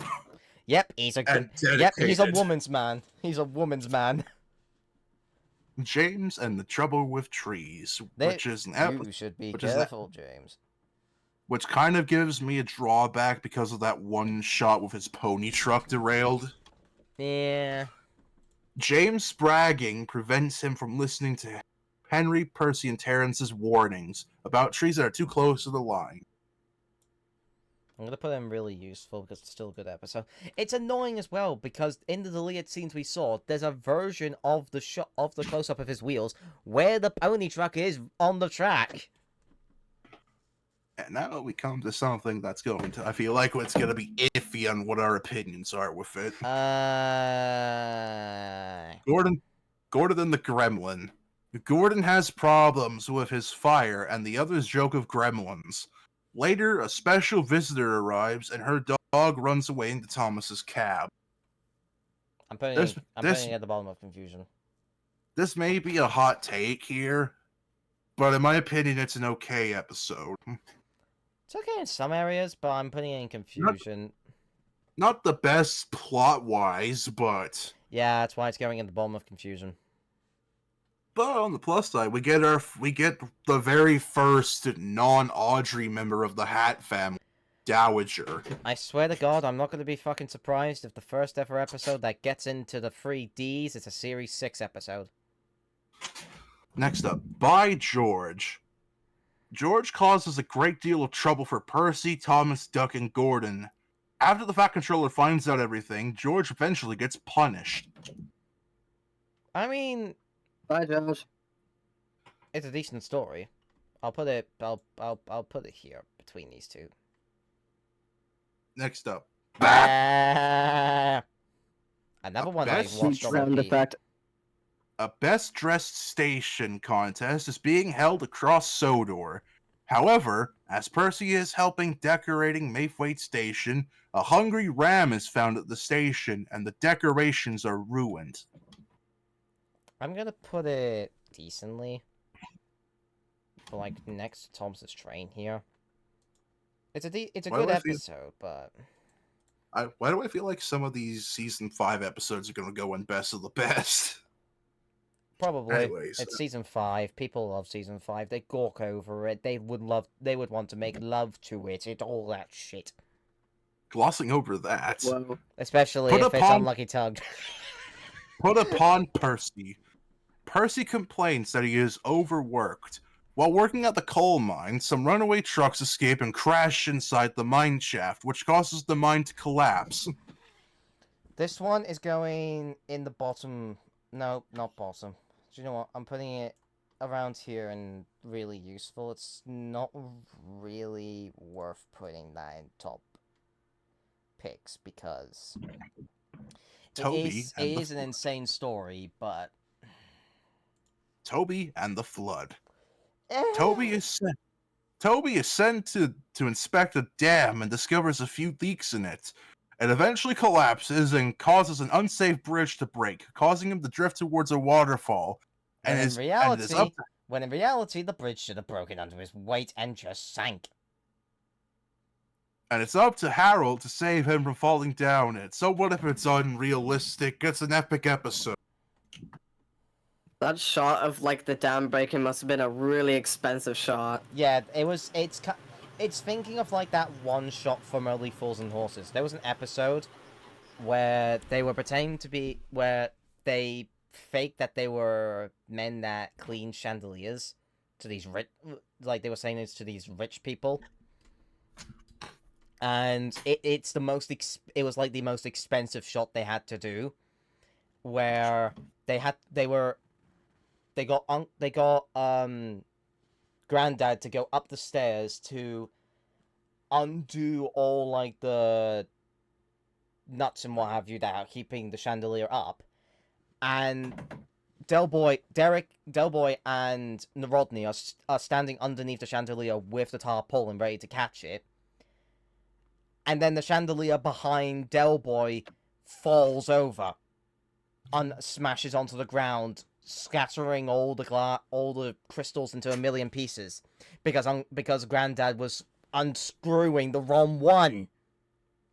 And it was the most expensive one because the director said to the actor of Rodney, if you laugh, we've lost the scene, meaning we've lost the episode and we've lost the series. So in the episode, you can see Rodney's actor looking to his right where the director is, and even he is trying his hardest not to burst out laughing. So yeah, having stuff like that is really difficult to do. Granted, Toby and the Flood probably didn't have that problem of it losing that episode, but the point, you get my point. What is it? Oh, here's a good episode. Haunted Henry. Henry refused to believe in ghosts until he and his crew encounter a series of spooky events during the night. No questions asked. Double teething troubles. Bill and Ben are worried when they Derek. hear. Bill and Ben are worried. Bill and Ben are worried when they hear that a malfunctioning diesel is going to help them in work in the clay pits. In the end, it turns out that the diesel is friendly. And in my opinion, Derek is one of the most underrated TV series characters. Yep, and as such, I'm putting it up here. I'm overheating again. Stepney gets lost. The Fat Controller invites Stepney to work with Toby and Mavis at the quarry. Stepney gets lost on the way home, eventually arriving at the smelter's yard with 2 diesels until the Fat Controller finds him. I'm just gonna put it about, like, here and see what you guys think. I wouldn't say that I said the plot's pretty good. You know, minus the whole Stepney somehow being a soda engine spiel. Yeah. I do feel like this is like one of the many series 5 episodes that could work in the Railway series, especially considering the fact that with the Railway series, Stepney's still a mainland engine. He really wouldn't know the geographics of Soder, and I feel like he would get lost and end up at the ironworks. Yeah. Next up, Toby's Discovery. The episode that has the fandom divided. And has literally jack shit to the lore of the island. Toby takes the Hats on an expedition, fighting a castle in an old mine. The destinations are reopened, but Toby is spooked by Thomas' story about the old warrior. I am still gonna put it in here, though, because it's decent story, I suppose, but... Okay. Imagine introducing a character and then never using them again. Oh wait, they actually did that like 5 times. And then hit Well, it's entertainment not as- proceeded to do it about 50. Technically, it's not as... Yeah, when you get to hit. Well, technically, counter-argument with Season 5, that's more because with some characters like the Horrid Lorries, their arc was already completed in that one episode. Right, something fishy. Something in the air. You got the something right. There's indeed something, but we know that for certain. Henry is cross when Thomas delays him and refuses to listen to his warning about a line eroded by high tides, but she ended up plunging in the sea, which again, geographically doesn't make sense considering the coastal track is on the Little Western. Yeah, but still going and really useful. Which is kind of why I have it to where, in my canon, it's that little stream area by Henry's tunnel instead. Right. Anyway, Thomas Percy, an old slow coach. Which I feel like Duck and Oliver could have fit that better. Shots. Thomas and Percy discover an old coach named Old Slow Coach, real original, in the scrapyard and want to save her. I've put it there because it's a sweet story. I'm not dissing the story. I'm just saying that Thomas and Percy shouldn't have been the main characters. You could keep James. That's fine. And now Gordon in the rumors. Well, technically, it feels more of a Gordon story than anything. But yeah, Thomas in the rumors. The engines discover that Harold has been hired to show a special visitor around the island. Fear being replaced until the Fat Controller told Thomas that he should not listen to rumors. If I'm gonna be honest, looking back on the episode, the plot's kind of clunky in some places. Yeah. Why would the engines think they were gonna get scrapped? Because they're That fucking too. retarded. And also, Oliver's fine. I'll say that word anyway. Oh yeah, I can't say that word on Twitch. anyways, Oliver's fined. Oliver is put on mail duty, but ends up going down an old branch line, which turned out to be Toby's tramway in this version of the canon, forcing the Fat Controller to search for Oliver and discovering an old abandoned house that's never brought up again after this episode. I'll put it here. At least I don't think that manor house is ever brought up again after Oliver's find. Right. Happy ever after. Mrs. Kindly asked Percy and his driver to make a good luck package for her daughter's wedding, which he succeeded in doing so, even though realistically that's a complete waste of time and railway resources. Yeah. It's still a sweet episode regardless, so I'm gonna put it just below Trevor. Right, Fat Controls Holiday.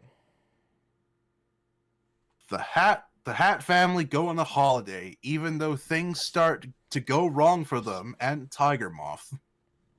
And Tiger Moth. Not Tiger Tiger Moth!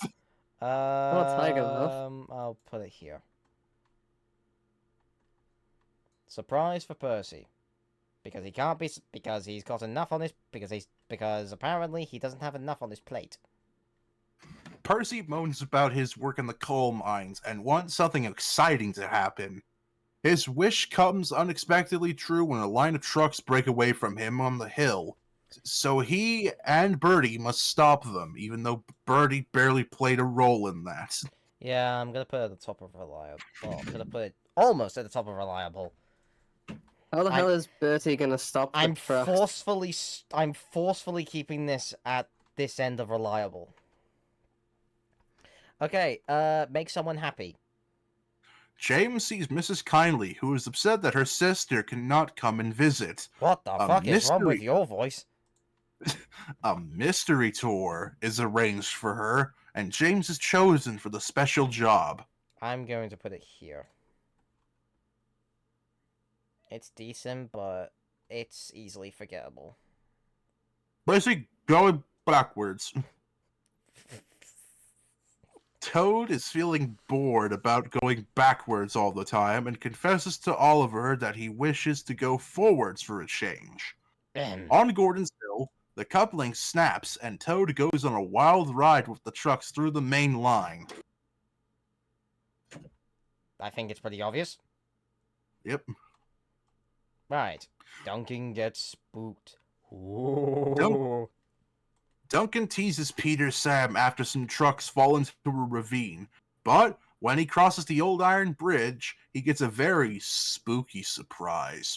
And then a couple my of God, a decades later, becomes a certain person's one of the most popular videos. Oh my god, a steamer. I put it there I next think- to Coast Train. No, from what I heard, I think Duncan Gets Spooked was originally supposed to be this season's finale. Anyways, Would have been better than the finale we got. Rusty and the boulder. Rusty is suspicious of a strange boulder lodged in the mountains, Boulder. which chases him and the other engines until it demolishes the nearby shed, narrowly avoiding Percy in the process, even though realistically Percy probably should have been hit by some debris. I'm just gonna put it there. And then, snow. Shouldn't have been the season finale, but okay. Thomas is cross with the snow, so Rusty tells him about Skarloey's own experience in an avalanche, even though in my opinion it should have been Skarloey himself saying the story. Yeah. So, just on that. There you go. Alright, now we come to what's probably going to have a very big divide between a lot of us. Oh God. I can already Well, no, see I can already see one of the first triple Ds. Anyways, Salty's Secret. A new dockside diesel engine named Salty arrives on Sodor, and is sad when he is sent to work with Mavis at the quarry. This is a pretty good episode in my opinion. It works because of the diesel they chose for Salty. Because Yeah. of his class were designated to work at Southampton docks. So Yep. Class of 7, if I recall. yeah, they're class 07, Yeah. and it's specifically a D, and his number Right. specifically of a one that's currently preserved. 07007? I think it is. I believe his Yeah, number is. yeah, that's its BR number. I can't remember if that's his top number or not, but I know that the number he has is 2991. I think that's 291, yeah. pre-top. I think that's pre-top. That's pre-tops. Yeah. Yeah. And it's preserved today. Anyways, Heartbeat to the Rescue, which I kind of have mixed feelings on it looking back at it now. Yeah. A new crane Wikipedia engine. confirms, sorry. A new engine named Harvey arrives, but the engine stinky does not look anything like a normal engine. I'm gonna put it in confusion. The plot. Below one good turn. I could see what the plot's trying to go for, but it falls flat in a lot of places. Yeah. This next one, God tier because Cranky wants to kill himself. No. No sleep for Cranky. Cranky gets cranky enough to. Oh, for Cranky fuck's gets sake. cranky. Cranky gets cranky enough to knock down a shed at the docks, forcing him to be stuck with Salty and his sea tails for the night.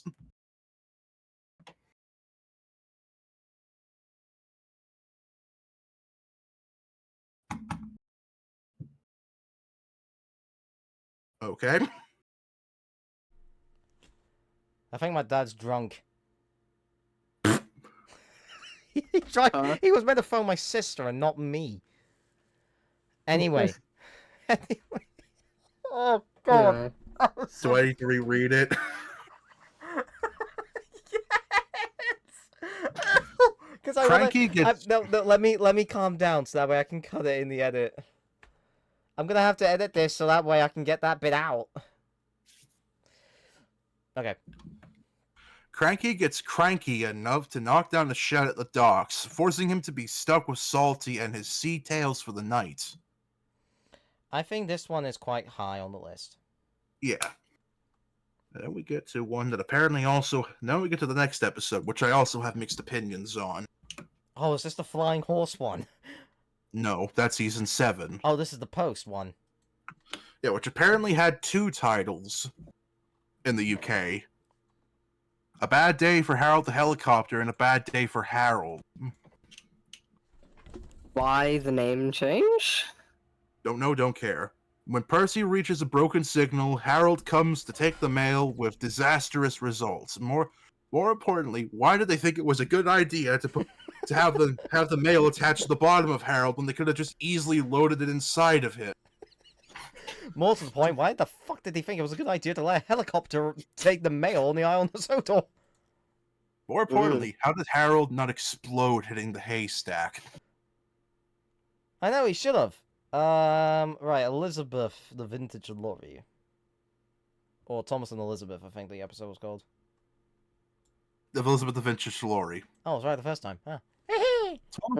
Thomas is holding a heavy special when one of his side rods fall off near an old shed. Inside, his crew discovers a disused vintage Sentinel lorry named Elizabeth, and honestly, Baldwin's voice for her was alright, in my opinion. I think there's an episode missing. No, there isn't. I'm talking bollocks. I'm gonna put it pretty low and really useful, if I'm gonna be bluntly honest. The Fogman. Hi. Fog. A fogman named Cyril uses his detonators for fog warnings. The Fat Controller replaces him with a foghorn, which turns out to cause trouble for Thomas. Luckily, Cyril arrives in time to save Toby from an accident. That is why, and I'm putting it quite high because of our raid sound. But also because it is actually a good episode. Oh, the Jack episode. Jack helps out. Or whatever it is. Jack jumps in. Oh, Jack jumps in, I was close. Jack jumps. I feel like we could do the packed episodes for a separate tier list at a later time. Maybe not. I'm gonna be A new front. I'm gonna be bluntly honest. I don't think I want to do any more tier lists of like episodes after. We've also We're got to 3.5 consider at least. hours into this. Just gonna say this. If we do a tier list, and not just be glad that there was only 13 episodes done for the pack anyway. A new front loader named Jack is eager to be really useful, but he foolishly tries to take a load of rocks up a hill himself, leading to disaster. This is the one that I'm more familiar with Angelus's narration for because of that DVD. Yeah. I'm gonna put it there solely on the fact of it being introducing the stuff, and then A Friend in Need, okay. which had oh wow, that's a lot of writers. You've got a friend in me. Friend inside me. It's Jack's second day working with the construction company, and he is worried that he might not be able to stay. But when he rescues Thomas on a broken bridge, he gets a very special reward. I'm putting it down there. Right. Oh god, this episode. It's only snow.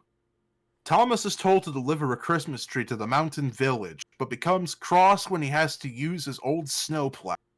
I actually really like this episode. I don't care if it's a Yeah. different snowplow from what he originally had. It still works because, well, Thomas isn't leaving it behind, but he knows now to use it. Even if he doesn't like it. Yeah. He may not like it, but he knows it's important, so Plus, the crash is pretty I'm actually gonna put it in top picks. Hot which is take. probably the only. It's gonna be the only series 6 and 7 episode that's gonna be up there. And then Twin Trouble, one of the many episodes of season 6. I prefer the UK narration compared to the US one because Baldwin didn't even try. I'm just gonna put it in confusion, just straight off the bat. Donald and Douglas crash into a broken hay cart and blame the other for the accident. They become so heated they refuse to work together. I find it as an okay episode. It's the problem with the fact that it ends up being a trope with Donald and Douglas going forth with any episode they did. Honestly, I kind of prefer. Thank you, how they did Andrew it in- Brenner. You really fixed the series. Hey, not every episode where they argue in the Brenner era is bad. Look at Love Me Tender. And then look at Emily in the Middle. We don't talk about that. I hate that episode with every fiber of my being. Anyway, You know it's canon that James is Gay because of Baldwin. It's not canon. It's in people's canons. Two very different things. Two No, very it different things. reminds Canon me- and fanon. and plus, didn't in the classic series anyway? Wasn't it only twice that Donald and Douglas technically argued with each other? Anyways, the episode. Anyways, my least favorite episode of the season, the No, you won't, world's strongest. Jessica. Stop messaging me.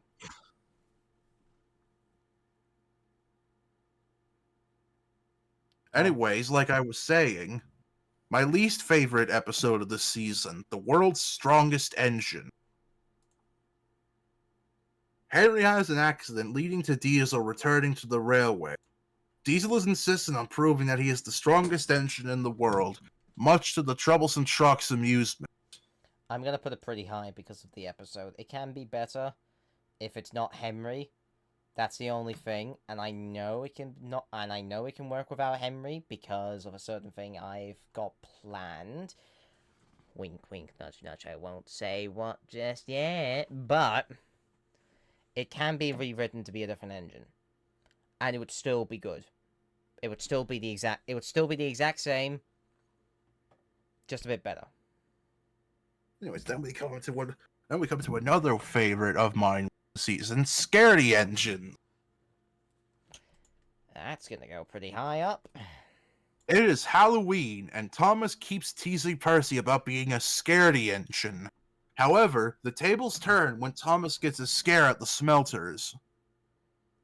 There we go. Pretty good episode. No need to go on further. Oh god, this is a forgetful one. Here's an episode that I completely forget exists sometimes. Yeah, I think a lot of people forget it exists. Percy and the Haunted Mine. While collecting some trucks, Percy is spooked by an abandoned mine that sinks into the ground.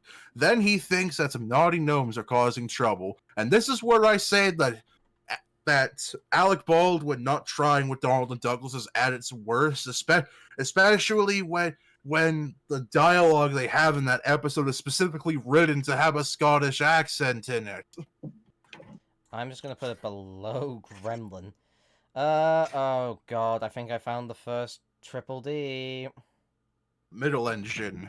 Ari and Bert play tricks at the smelters, causing both James and Percy to get stuck in the middle. What are we thinking? I honestly am leaning towards 3Ds here. What are you thinking, Jenna? I mean, you're talking to the person who hasn't really watched Classic Thomas, so I've got no opinion on this. Well, here we go. Right, James and the Red Balloon. That's gonna go in scrap iron. Thomas and mostly James worried that a red-hot air balloon will take their passengers away, and realistically should have had the balloon explode when it landed on James. I know. With the gas canister. With the gas canister that's used to make the fucking heat. Yeah. Jack Frost divided on this. I like the plot, but it's ruined by Alec Baldwin's narration for me. Scary Jack Frost, cried James. Scary Jack Frost, cried James. Meanwhile, with Michelangelo, Scary Jack Frost, cried James. Again, it's not the story; it's the narration. Yeah. Anyways, a big freeze is coming. So Percy and James are sent to deliver coal to the stations. Percy is scared of Jack Frost, but gives James a surprise when he is parked onto a siding covered in icicles. Now for a bonkers. Which is it has a nice crash, but realistically speaking, a lot of people would be dead. Yeah, it really would be. And the farmer probably would have sued the railway. Yeah, probably. Gordon tells Salty it would not be dignified for him to pull trucks. That night, Gordon is sent to collect some trucks from the docks.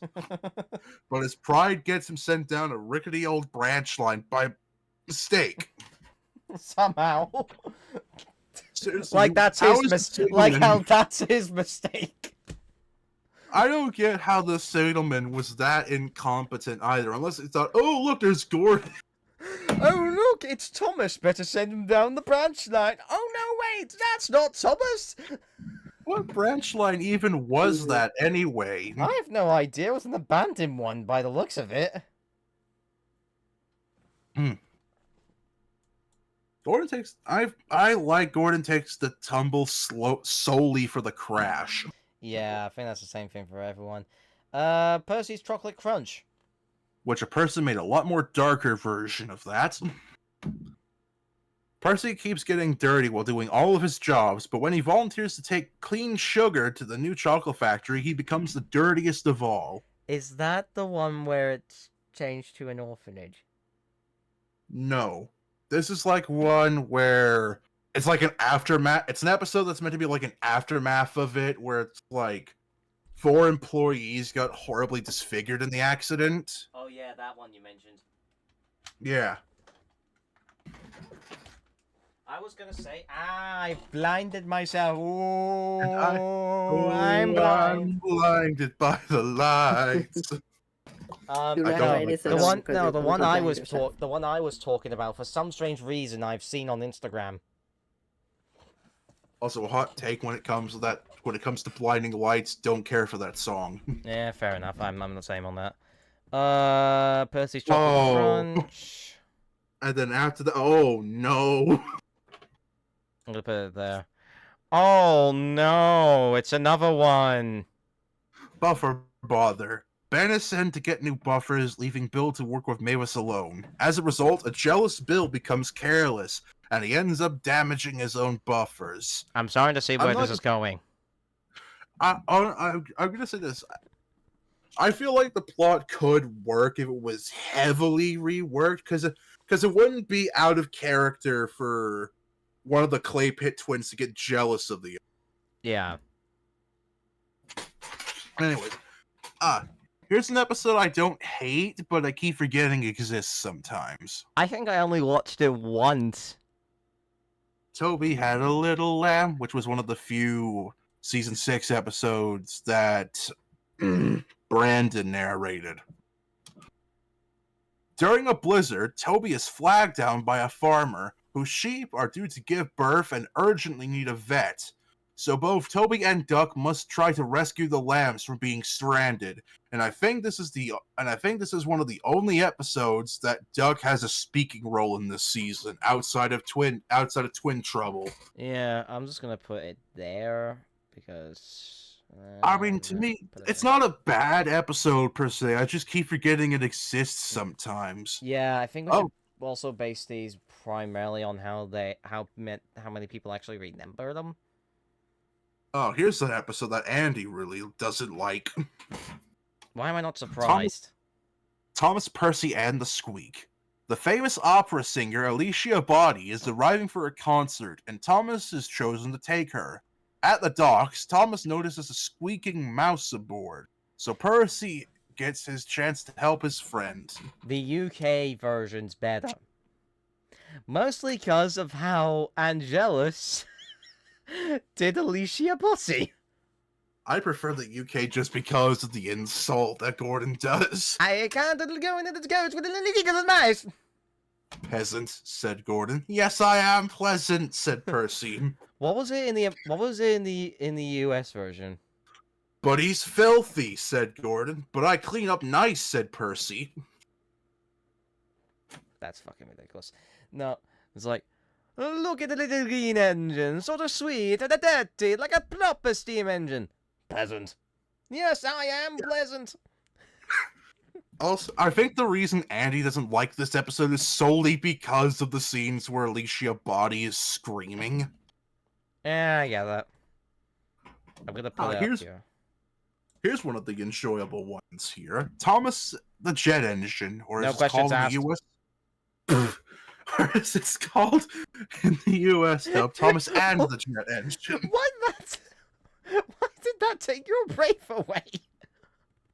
Because it caught me off guard. What? What do you expect? I was meant to be in a fucking collab about this fucking shit. So was I. Thomas wishes to go faster than Gordon, and receives his wish when he is given the job of taking a jet engine to Dryon. A lot of the exciting... Gotta love how they at least use Dryon for a lot of the aviation plots. Anyways, now we come to what is the closest thing we'll ever get to a TV series version of Super Rescue. Edward the Very Useful Engine, or as it was somehow renamed to, Edward the Really Useful Engine. Gordon believes that Edward should be retired, but Edward proves himself useful when Gordon gets stuck on his hill again. And Percy wonders if he's a car. Like, what the fuck? Hit? Seriously? Wow, it's Edward and Gordon 2, Electric Boogaloo. Was it owned by Hit at that time? Because I know Midden was still... Yeah, Hit Entertainment had the rights to the show at that point. I thought they didn't get it until, like, 2000... I thought Hit didn't get the rights until about 2005, I think? Let me check. No, because season 8 came out in 2004, you dipshit. You know what I mean. Shut up. They got the rights in 2001. Surely. It says Space Odyssey. Hit acquired the television production rights for Thomas and Friends in 2002. I was mostly right. During the airing of the 6th series and the filming of the 7th series. Ow. Which explains that explanation I saw as to why us in the US didn't get the O'Donnell and Campbell soundtrack. Because if I remember, Mike O'Donnell said that the reason for that was because of a dispute he, Campbell, and Entertainment had. Anyways, I'm overanalyzing this. And now... Duncan. Dunkin' Donuts. Scarlowi, Rheneas, and Rusty are sent to work with Duncan at the incline. Duncan gets too impatient and careless, causing him to end up Muddy Ditch. Someone... What is this? Seriously, was this written up by... Was the wiki page written up by a 7-year-old? Actually, I wouldn't be surprised if that was the actual case. I thought you were gonna go. Was this written by Morgan from that one Randy Feltface story? You must come pick up us. I have not much fairy time, and also so bring van or lorry and bring truck. And if you come up, walk off, pop off, bring bell, and then... Or I sell someone else. And then no. Rightfully so. Rightfully so. Yep. Scarlowi and Rheneas line closed down, and they are relocated to the quarry, which realistically they shouldn't have because the entire line was closed down. Like what? But Rusty decides to use the fortnight blasting time to help Elizabeth repair the line. I keep forgetting that fortnight means 2 weeks in the UK. Oh my god, it's the hit game. I thought you were doing a Fortnite. My brain defaulted to that, if that's a sad thing to say. Also, it's not just a British thing, it's just a general English vocab. I've barely heard 2 weeks being called a fortnight throughout my near 20 years of living. I've heard that a couple times in school, and I immediately think of the game. And then Faulty Whistles, which was the closest thing we got model series wise to Mike's Whistle. And then we got Mike's Whistle about 12 seasons later. Why do you think I said the model series? Why do you think I said later on? Duncan boasts about his own whistle and shows off at Elizabeth, but it comes loose when he tried to whistle at Terrence. Plowing lady hat. Right, now we're on to the final season. After nearly 4 fucking hours of doing this shit. God. Please, I want to sleep. Alright. This is probably going to be another mixed bag, but I feel like a majority of these are pretty okay. Yeah. Emily's new coaches. A new engine named Emily arrives on Sodor and takes Annie and Clarabelle by mistake. This makes Thomas upset, but he soon makes amends with Emily, rescues him and Oliver, which is originally Toby, from a terrible accident. Should have been Toby, but hey, I don't know what fucking episode that is. Percy gets it right. Oh. It's like Percy is worried about a wobbly track and tries to warn Thomas, but he ignores Percy's advice and as a result gets stuck in a landslide. I'm gonna It's put, like I'm gonna put over here. It's like one of those few times where the Fat Controller apologizes for brushing off something. Yeah. Right. Bill, Ben and twins. Bill, Ben and the twins? Bill, Ben and Fergus. A new railway traction Dynamic engine twins. named Fergus is given a job of working at the quarry, but he wants everyone to do things right, much to Bill and Ben's annoyance. And the twins. I like this episode. So Yeah, but it sucks that that was the episode that caused Fergus's model to break. yeah. So I'm gonna do Yeah. this solely on the purpose of how damaged the model got. Right, the old bridge. Contrary to opinion, I like this one. Skarloey crosses through an old and damaged bridge and has an accident. He is too scared to cross it again, but overcomes his fear when saving Rheneas after he runs out of water. I'm not saying I hate this plot, but I feel like other characters could have been used. If you removed Duncan from the background for some reason, and hold on with me here, considering it's a TV series, keep the Fat Controller, yet still got a good, decent story that would have worked in Series 4.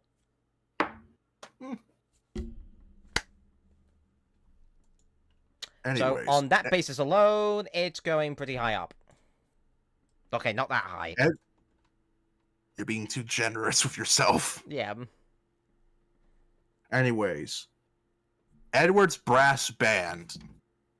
Edward needs refitting when he was originally going to take the Soda Brass Band to an evening summer concert, but he gets his chance when the band suddenly gets stuck in the aftermath of a storm. It's an okay episode in my opinion, even though realistically Edward should have been crushed by the ship's boiler. Yeah. What's the matter with Henry? I don't know. What is the matter with him? Shockingly, depression. I don't necessarily hate this episode, but I feel like Thomas and Percy shouldn't have been the characters to do what they did to Henry. Henry feels very ill, and he breaks down when he is sent to deliver some coal trucks to Brendam Docks. Luckily, Emily comes to rescue her new friend.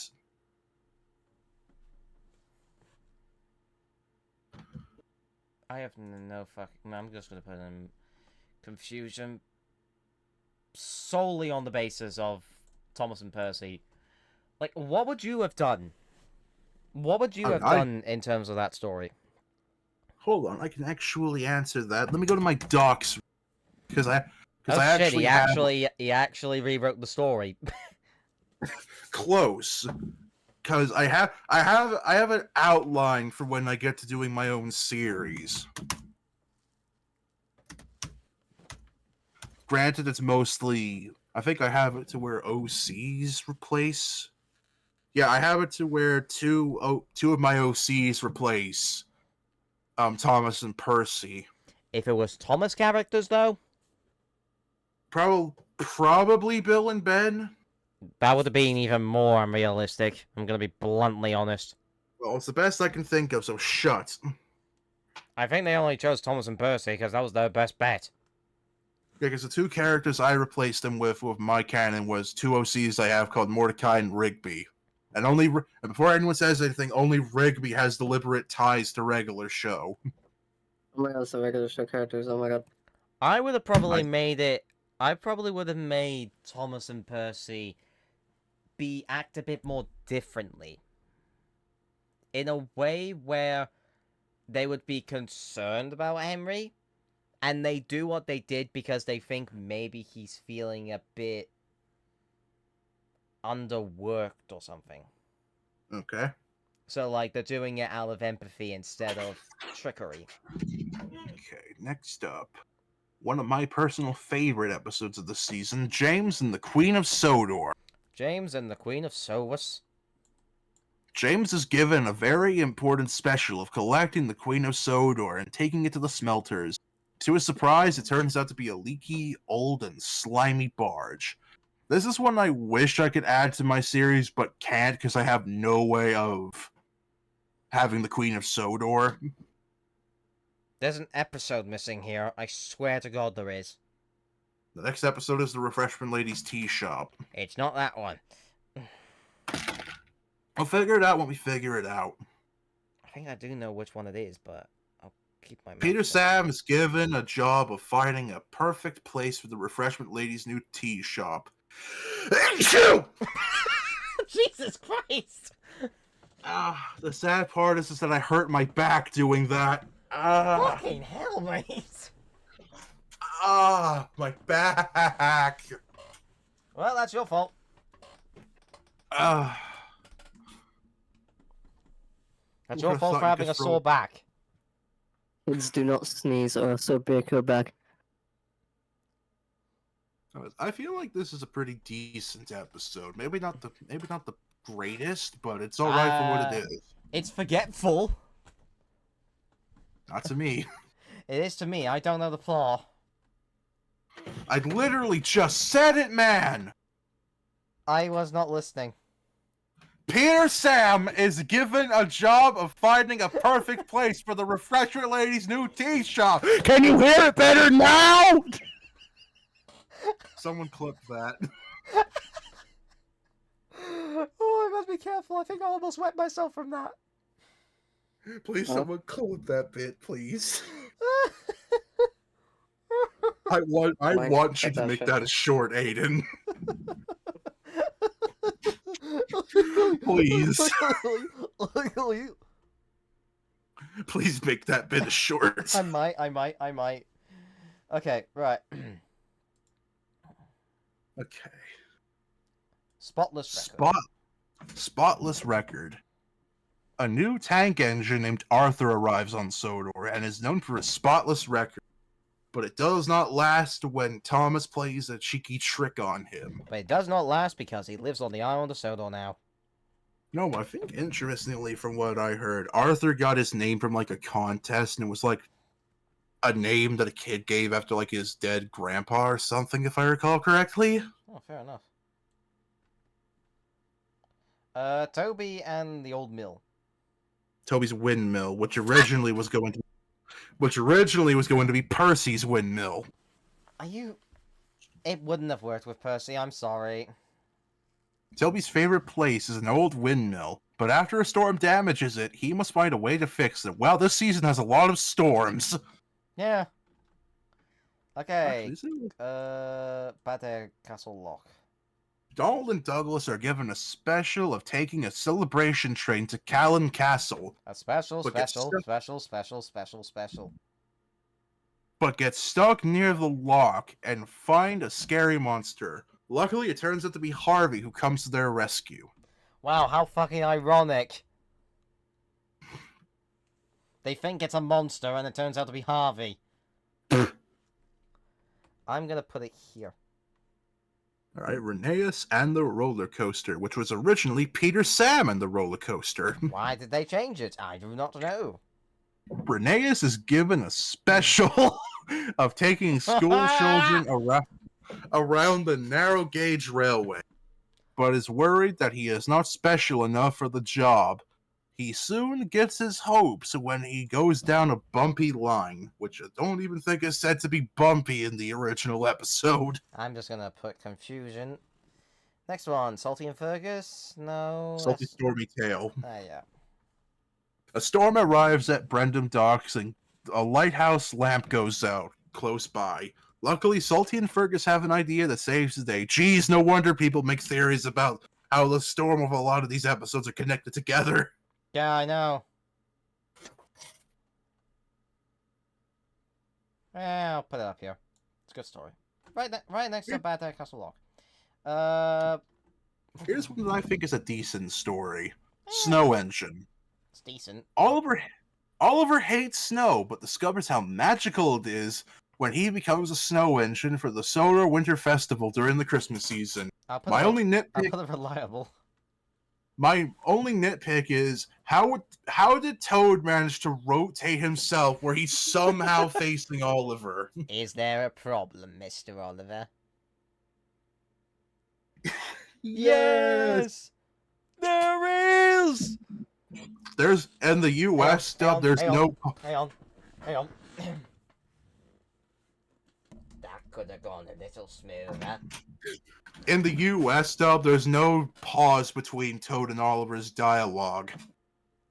It's like, is there a problem, Mr. Oliver? Yeah, there is. Woo!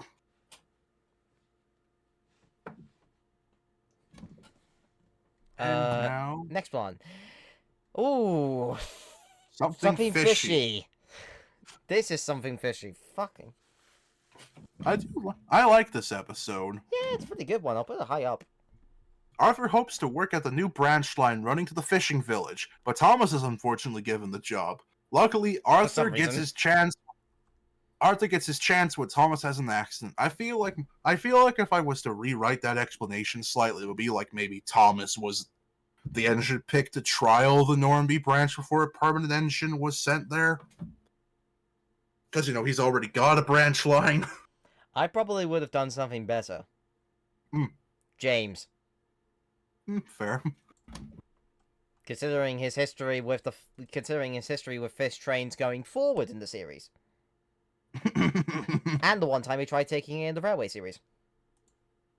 Which that could have been a good story to adapt for the TV series. I might see if I can try and find it.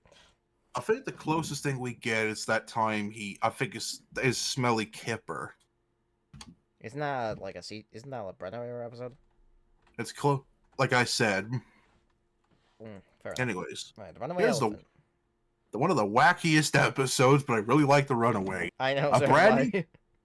A brand new park is opening on the narrow gauge railway. Really hate how they coined that from this series onwards. Yeah. And Duncan is asked to deliver an elephant statue. However, he forgets the brake van and ends up being careless. So he doesn't forget the brake van, he just doesn't take one. He just refuses to take one. Peace and quiet. One of my personal favorites. A mighty new engine longs for peace and quiet, but soon learns that he would much rather have Salty and Harvey as his new friends. I really like this episode. Murdoch is a really good character. Yeah. Alright, next Sucks one. that he's barely used. Fergus breaks the rules. Another good one. But I feel like it's also another cheap shot at getting Diesel back in. Yeah, so we'll put him reliable. Fergus has to work with Diesel, who later tricks him into going to the smelters. After Fergus ends up breaking the rules for the very first time, Thomas is sent to search for his friend. I slightly prefer the US narration in this episode, only because of the bit where it's with how Ari and Bert interact with Fergus. It's like, hello, are you happy to be here? No! I would still go with the UK dub solely because of Devious Diesel. Don't interfere. The Fat Controller wants you to go to the scrapyard. But I'm the pride of cement works. Not anymore, you're not. The Fat Controller wants me to... The Fat Controller doesn't want you to... The Fat Controller wants you to work over there. So I'm staying here. Bulgy rides again. Sodor is short on engines during the summer holidays somehow. So Bulgy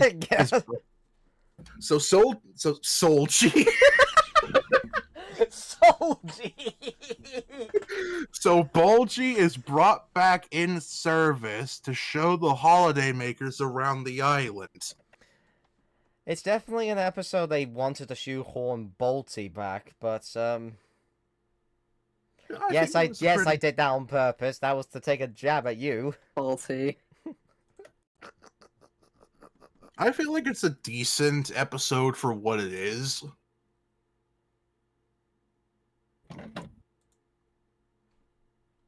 If I could look, there we go. Right, next one. Harold and the Flying Horse. Oh, this one. This is the horse one. The vicar is organizing a village fete during. That's how fate spelled. During the summer, and Harold wishes he could join the fun.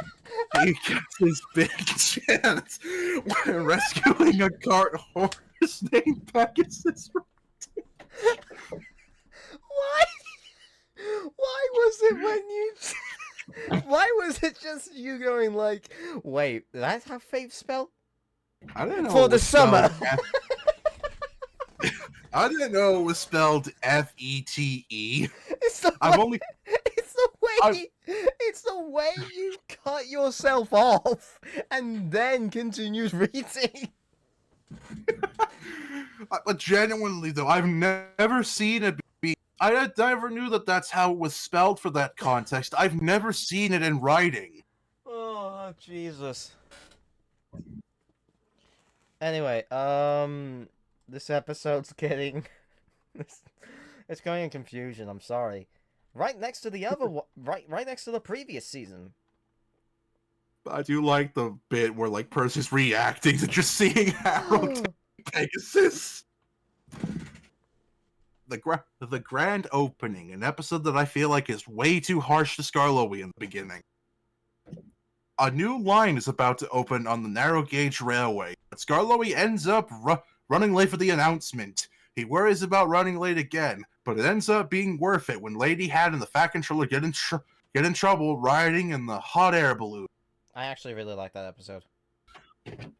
I've seen a real-time fan dub of that episode where it's like the Fat Controller's weight's dragging the balloon down, and the pilot's just like, brace for impact! Next. Thank goodness we're only a few more episodes left. I feel like we're missing one. Best Dressed Engine. I feel like we're missing Mayday. Hold on, let me look. Scroll down, let me look, and I'll compare it to the one. wiki. We'll figure it out after. Mayday comes to Sodor, and a Best Decorated Engine contest is declared. But Gordon wants nothing to do with it because he thinks decorations are not dignified for an express engine. Sorry, I gotta have to. First one in a while. I mean, it's a pretty good episode. Plus, it's one of the few other times we get to see Murdoch in this season. Can I save this image? No. That's saving the website. Okay, next. Gordon and Spencer. Yep, we're fucking missing one. A speedy mainland engine named Spencer visits Sodor with a Duke and the Duchess. A party is to take place at Marin, but Spencer refuses to take on water, causing him to get stuck. Luckily, Gordon comes to his rescue. A pretty solid episode, in my opinion. Yep, it's definitely also going up there. We're about to type Gordon Spencer. No, I was about to type in Gordons and Spencer. Gordons and Spencer. There's more than one Gordon. Gordons and Spencers. Marks and Spencers. That's what I was thinking. This is gonna be the only one. This is gonna be the only image that isn't in the... That isn't a square. But... Square. They have it. Square. It's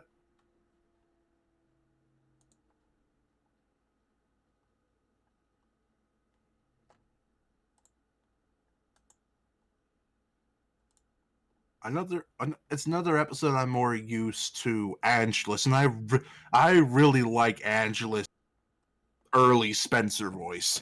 Run out of water, he teased. Yes, said Spencer. I must have a leaky tank. Don't forget the water. Who cares? He'll be in trouble soon, said Thomas. That's my favorite line from that episode. Just don't forget the water. Who cares? All right. Not so hasty puddings, or as it's called, not so hasty cakes in the U.S. Can you let me get the fucking thing up? Jesus Christ! Oh, it has gone square. Huh. Do you know what? Elizabeth is given a special of delivering puddings for the children of the mainland during the Christmas season. However, despite her reliability, she slips into a snowdrift and needs Thomas's help. I'm just gonna put it at the bottom of reliable. It's probably gonna be the last fair. reliable one. We've only got 2 more left, and then we're done. Yep. Oh, Trusty Rusty, Trusty, Rusty, Dusty, Busty. which I've seen think I've seen people say Sir Handel would have been a better main character than Duncan. Mostly because of the little friendship that Duncan and Rusty have. Rusty notices that an old wooden bridge is needed for repairs, but Duncan ignores his warning and runs recklessly into a dangerous situation and nearly gets both himself and his crew killed. Yeah, I know. which for some odd reason I've actually seen someone do a fan-made continuation of that, where like Duncan's crew got sacked after the incident. Okay. Final episode. 3 cheers for Thomas. Which I feel like was a pretty decent finale for the classic era. Yeah. Thomas goes back to racing with Birdie during the Children's Sports Day. Even though Birdie wins the race, Thomas receives his very own medal for being helpful. I'm gonna put it up here. And really useful. I like how we made a new tier and didn't use it a single time. Well, no, yeah, there's a reason why. We're now We're gonna gonna use it now. We now need to pick a certain number of these to go in there. Oh no. How many should we have in there? Why couldn't we have done it when we initially made the tier instead of doing it at the last minute? Blame Jenna. Blame Jenna. It's Jenna's idea. Jenna, why? Why? Yes, please blame me for everything. I miss punching bag. Anyway. I think maybe like top 3, top 5. Yeah, we'll do like top 5 ones that we can get from here.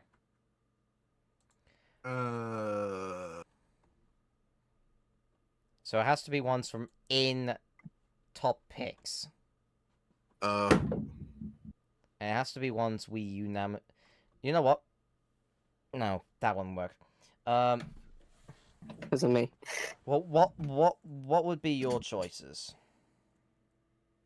I'm just gonna select some of these randomly. Even though I'm not gonna have many. Flying Kipper.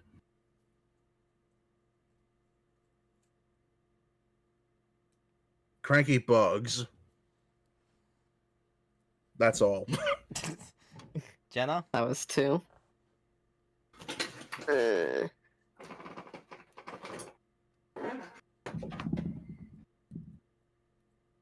I'm too tired to think right now. Oh wait, and Haunted Henry. So I'll put Flying Kipper up there because that's a given. I'm going to put Gordon and Spencer up there Yeah. because that is just an iconic rivalry. I'm going to put Thomas and Bertie.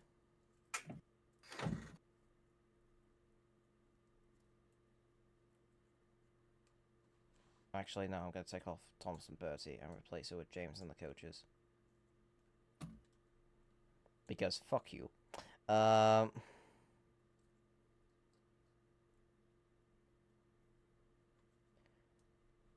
no. Cranky's Bugs.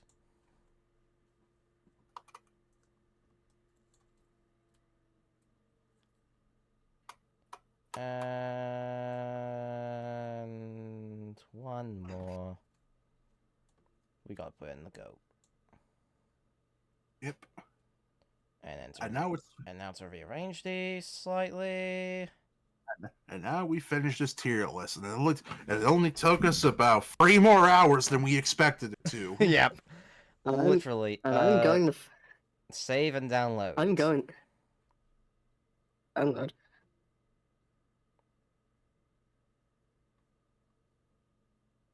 Now, if you excuse me, I'm going the fuck to bed. Toodles, folks. And there we have it. I think you just download the image.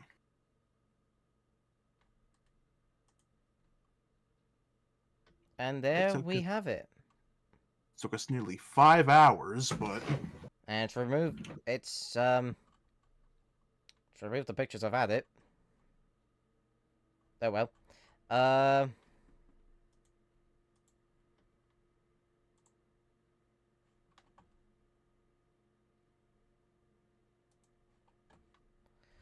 That was... excruciatingly long. Yeah, we're not doing a tier list like that again. I want to do another tier list, but not to that degree. Hope you all somehow enjoyed this. Likely chance we're never going to come back to this. At least for like episode ones or characters. We're not doing that kind of shit again. I might do one of something else. We'll see what happens. If you want to rewatch this, if you're a maniac, be sure to check this out on the Extras channel in a couple of days. On YouTube. Also, be sure to check out the main channel as well. Check out Skylar's channel at Skylar Knots, Jenna at my video on my channel, and because they were here for the majority of the first half, Elias at the Stuttering Femboy on YouTube as well.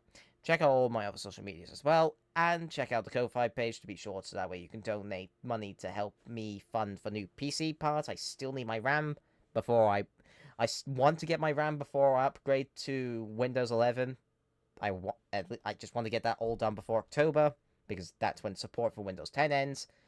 And as well, do be sure to check out the official Discord server, where you can get exclusive things, including voting for which video could come to the channel next, and getting these announcements as quickly as humanly possible. So, thank you all so much for watching.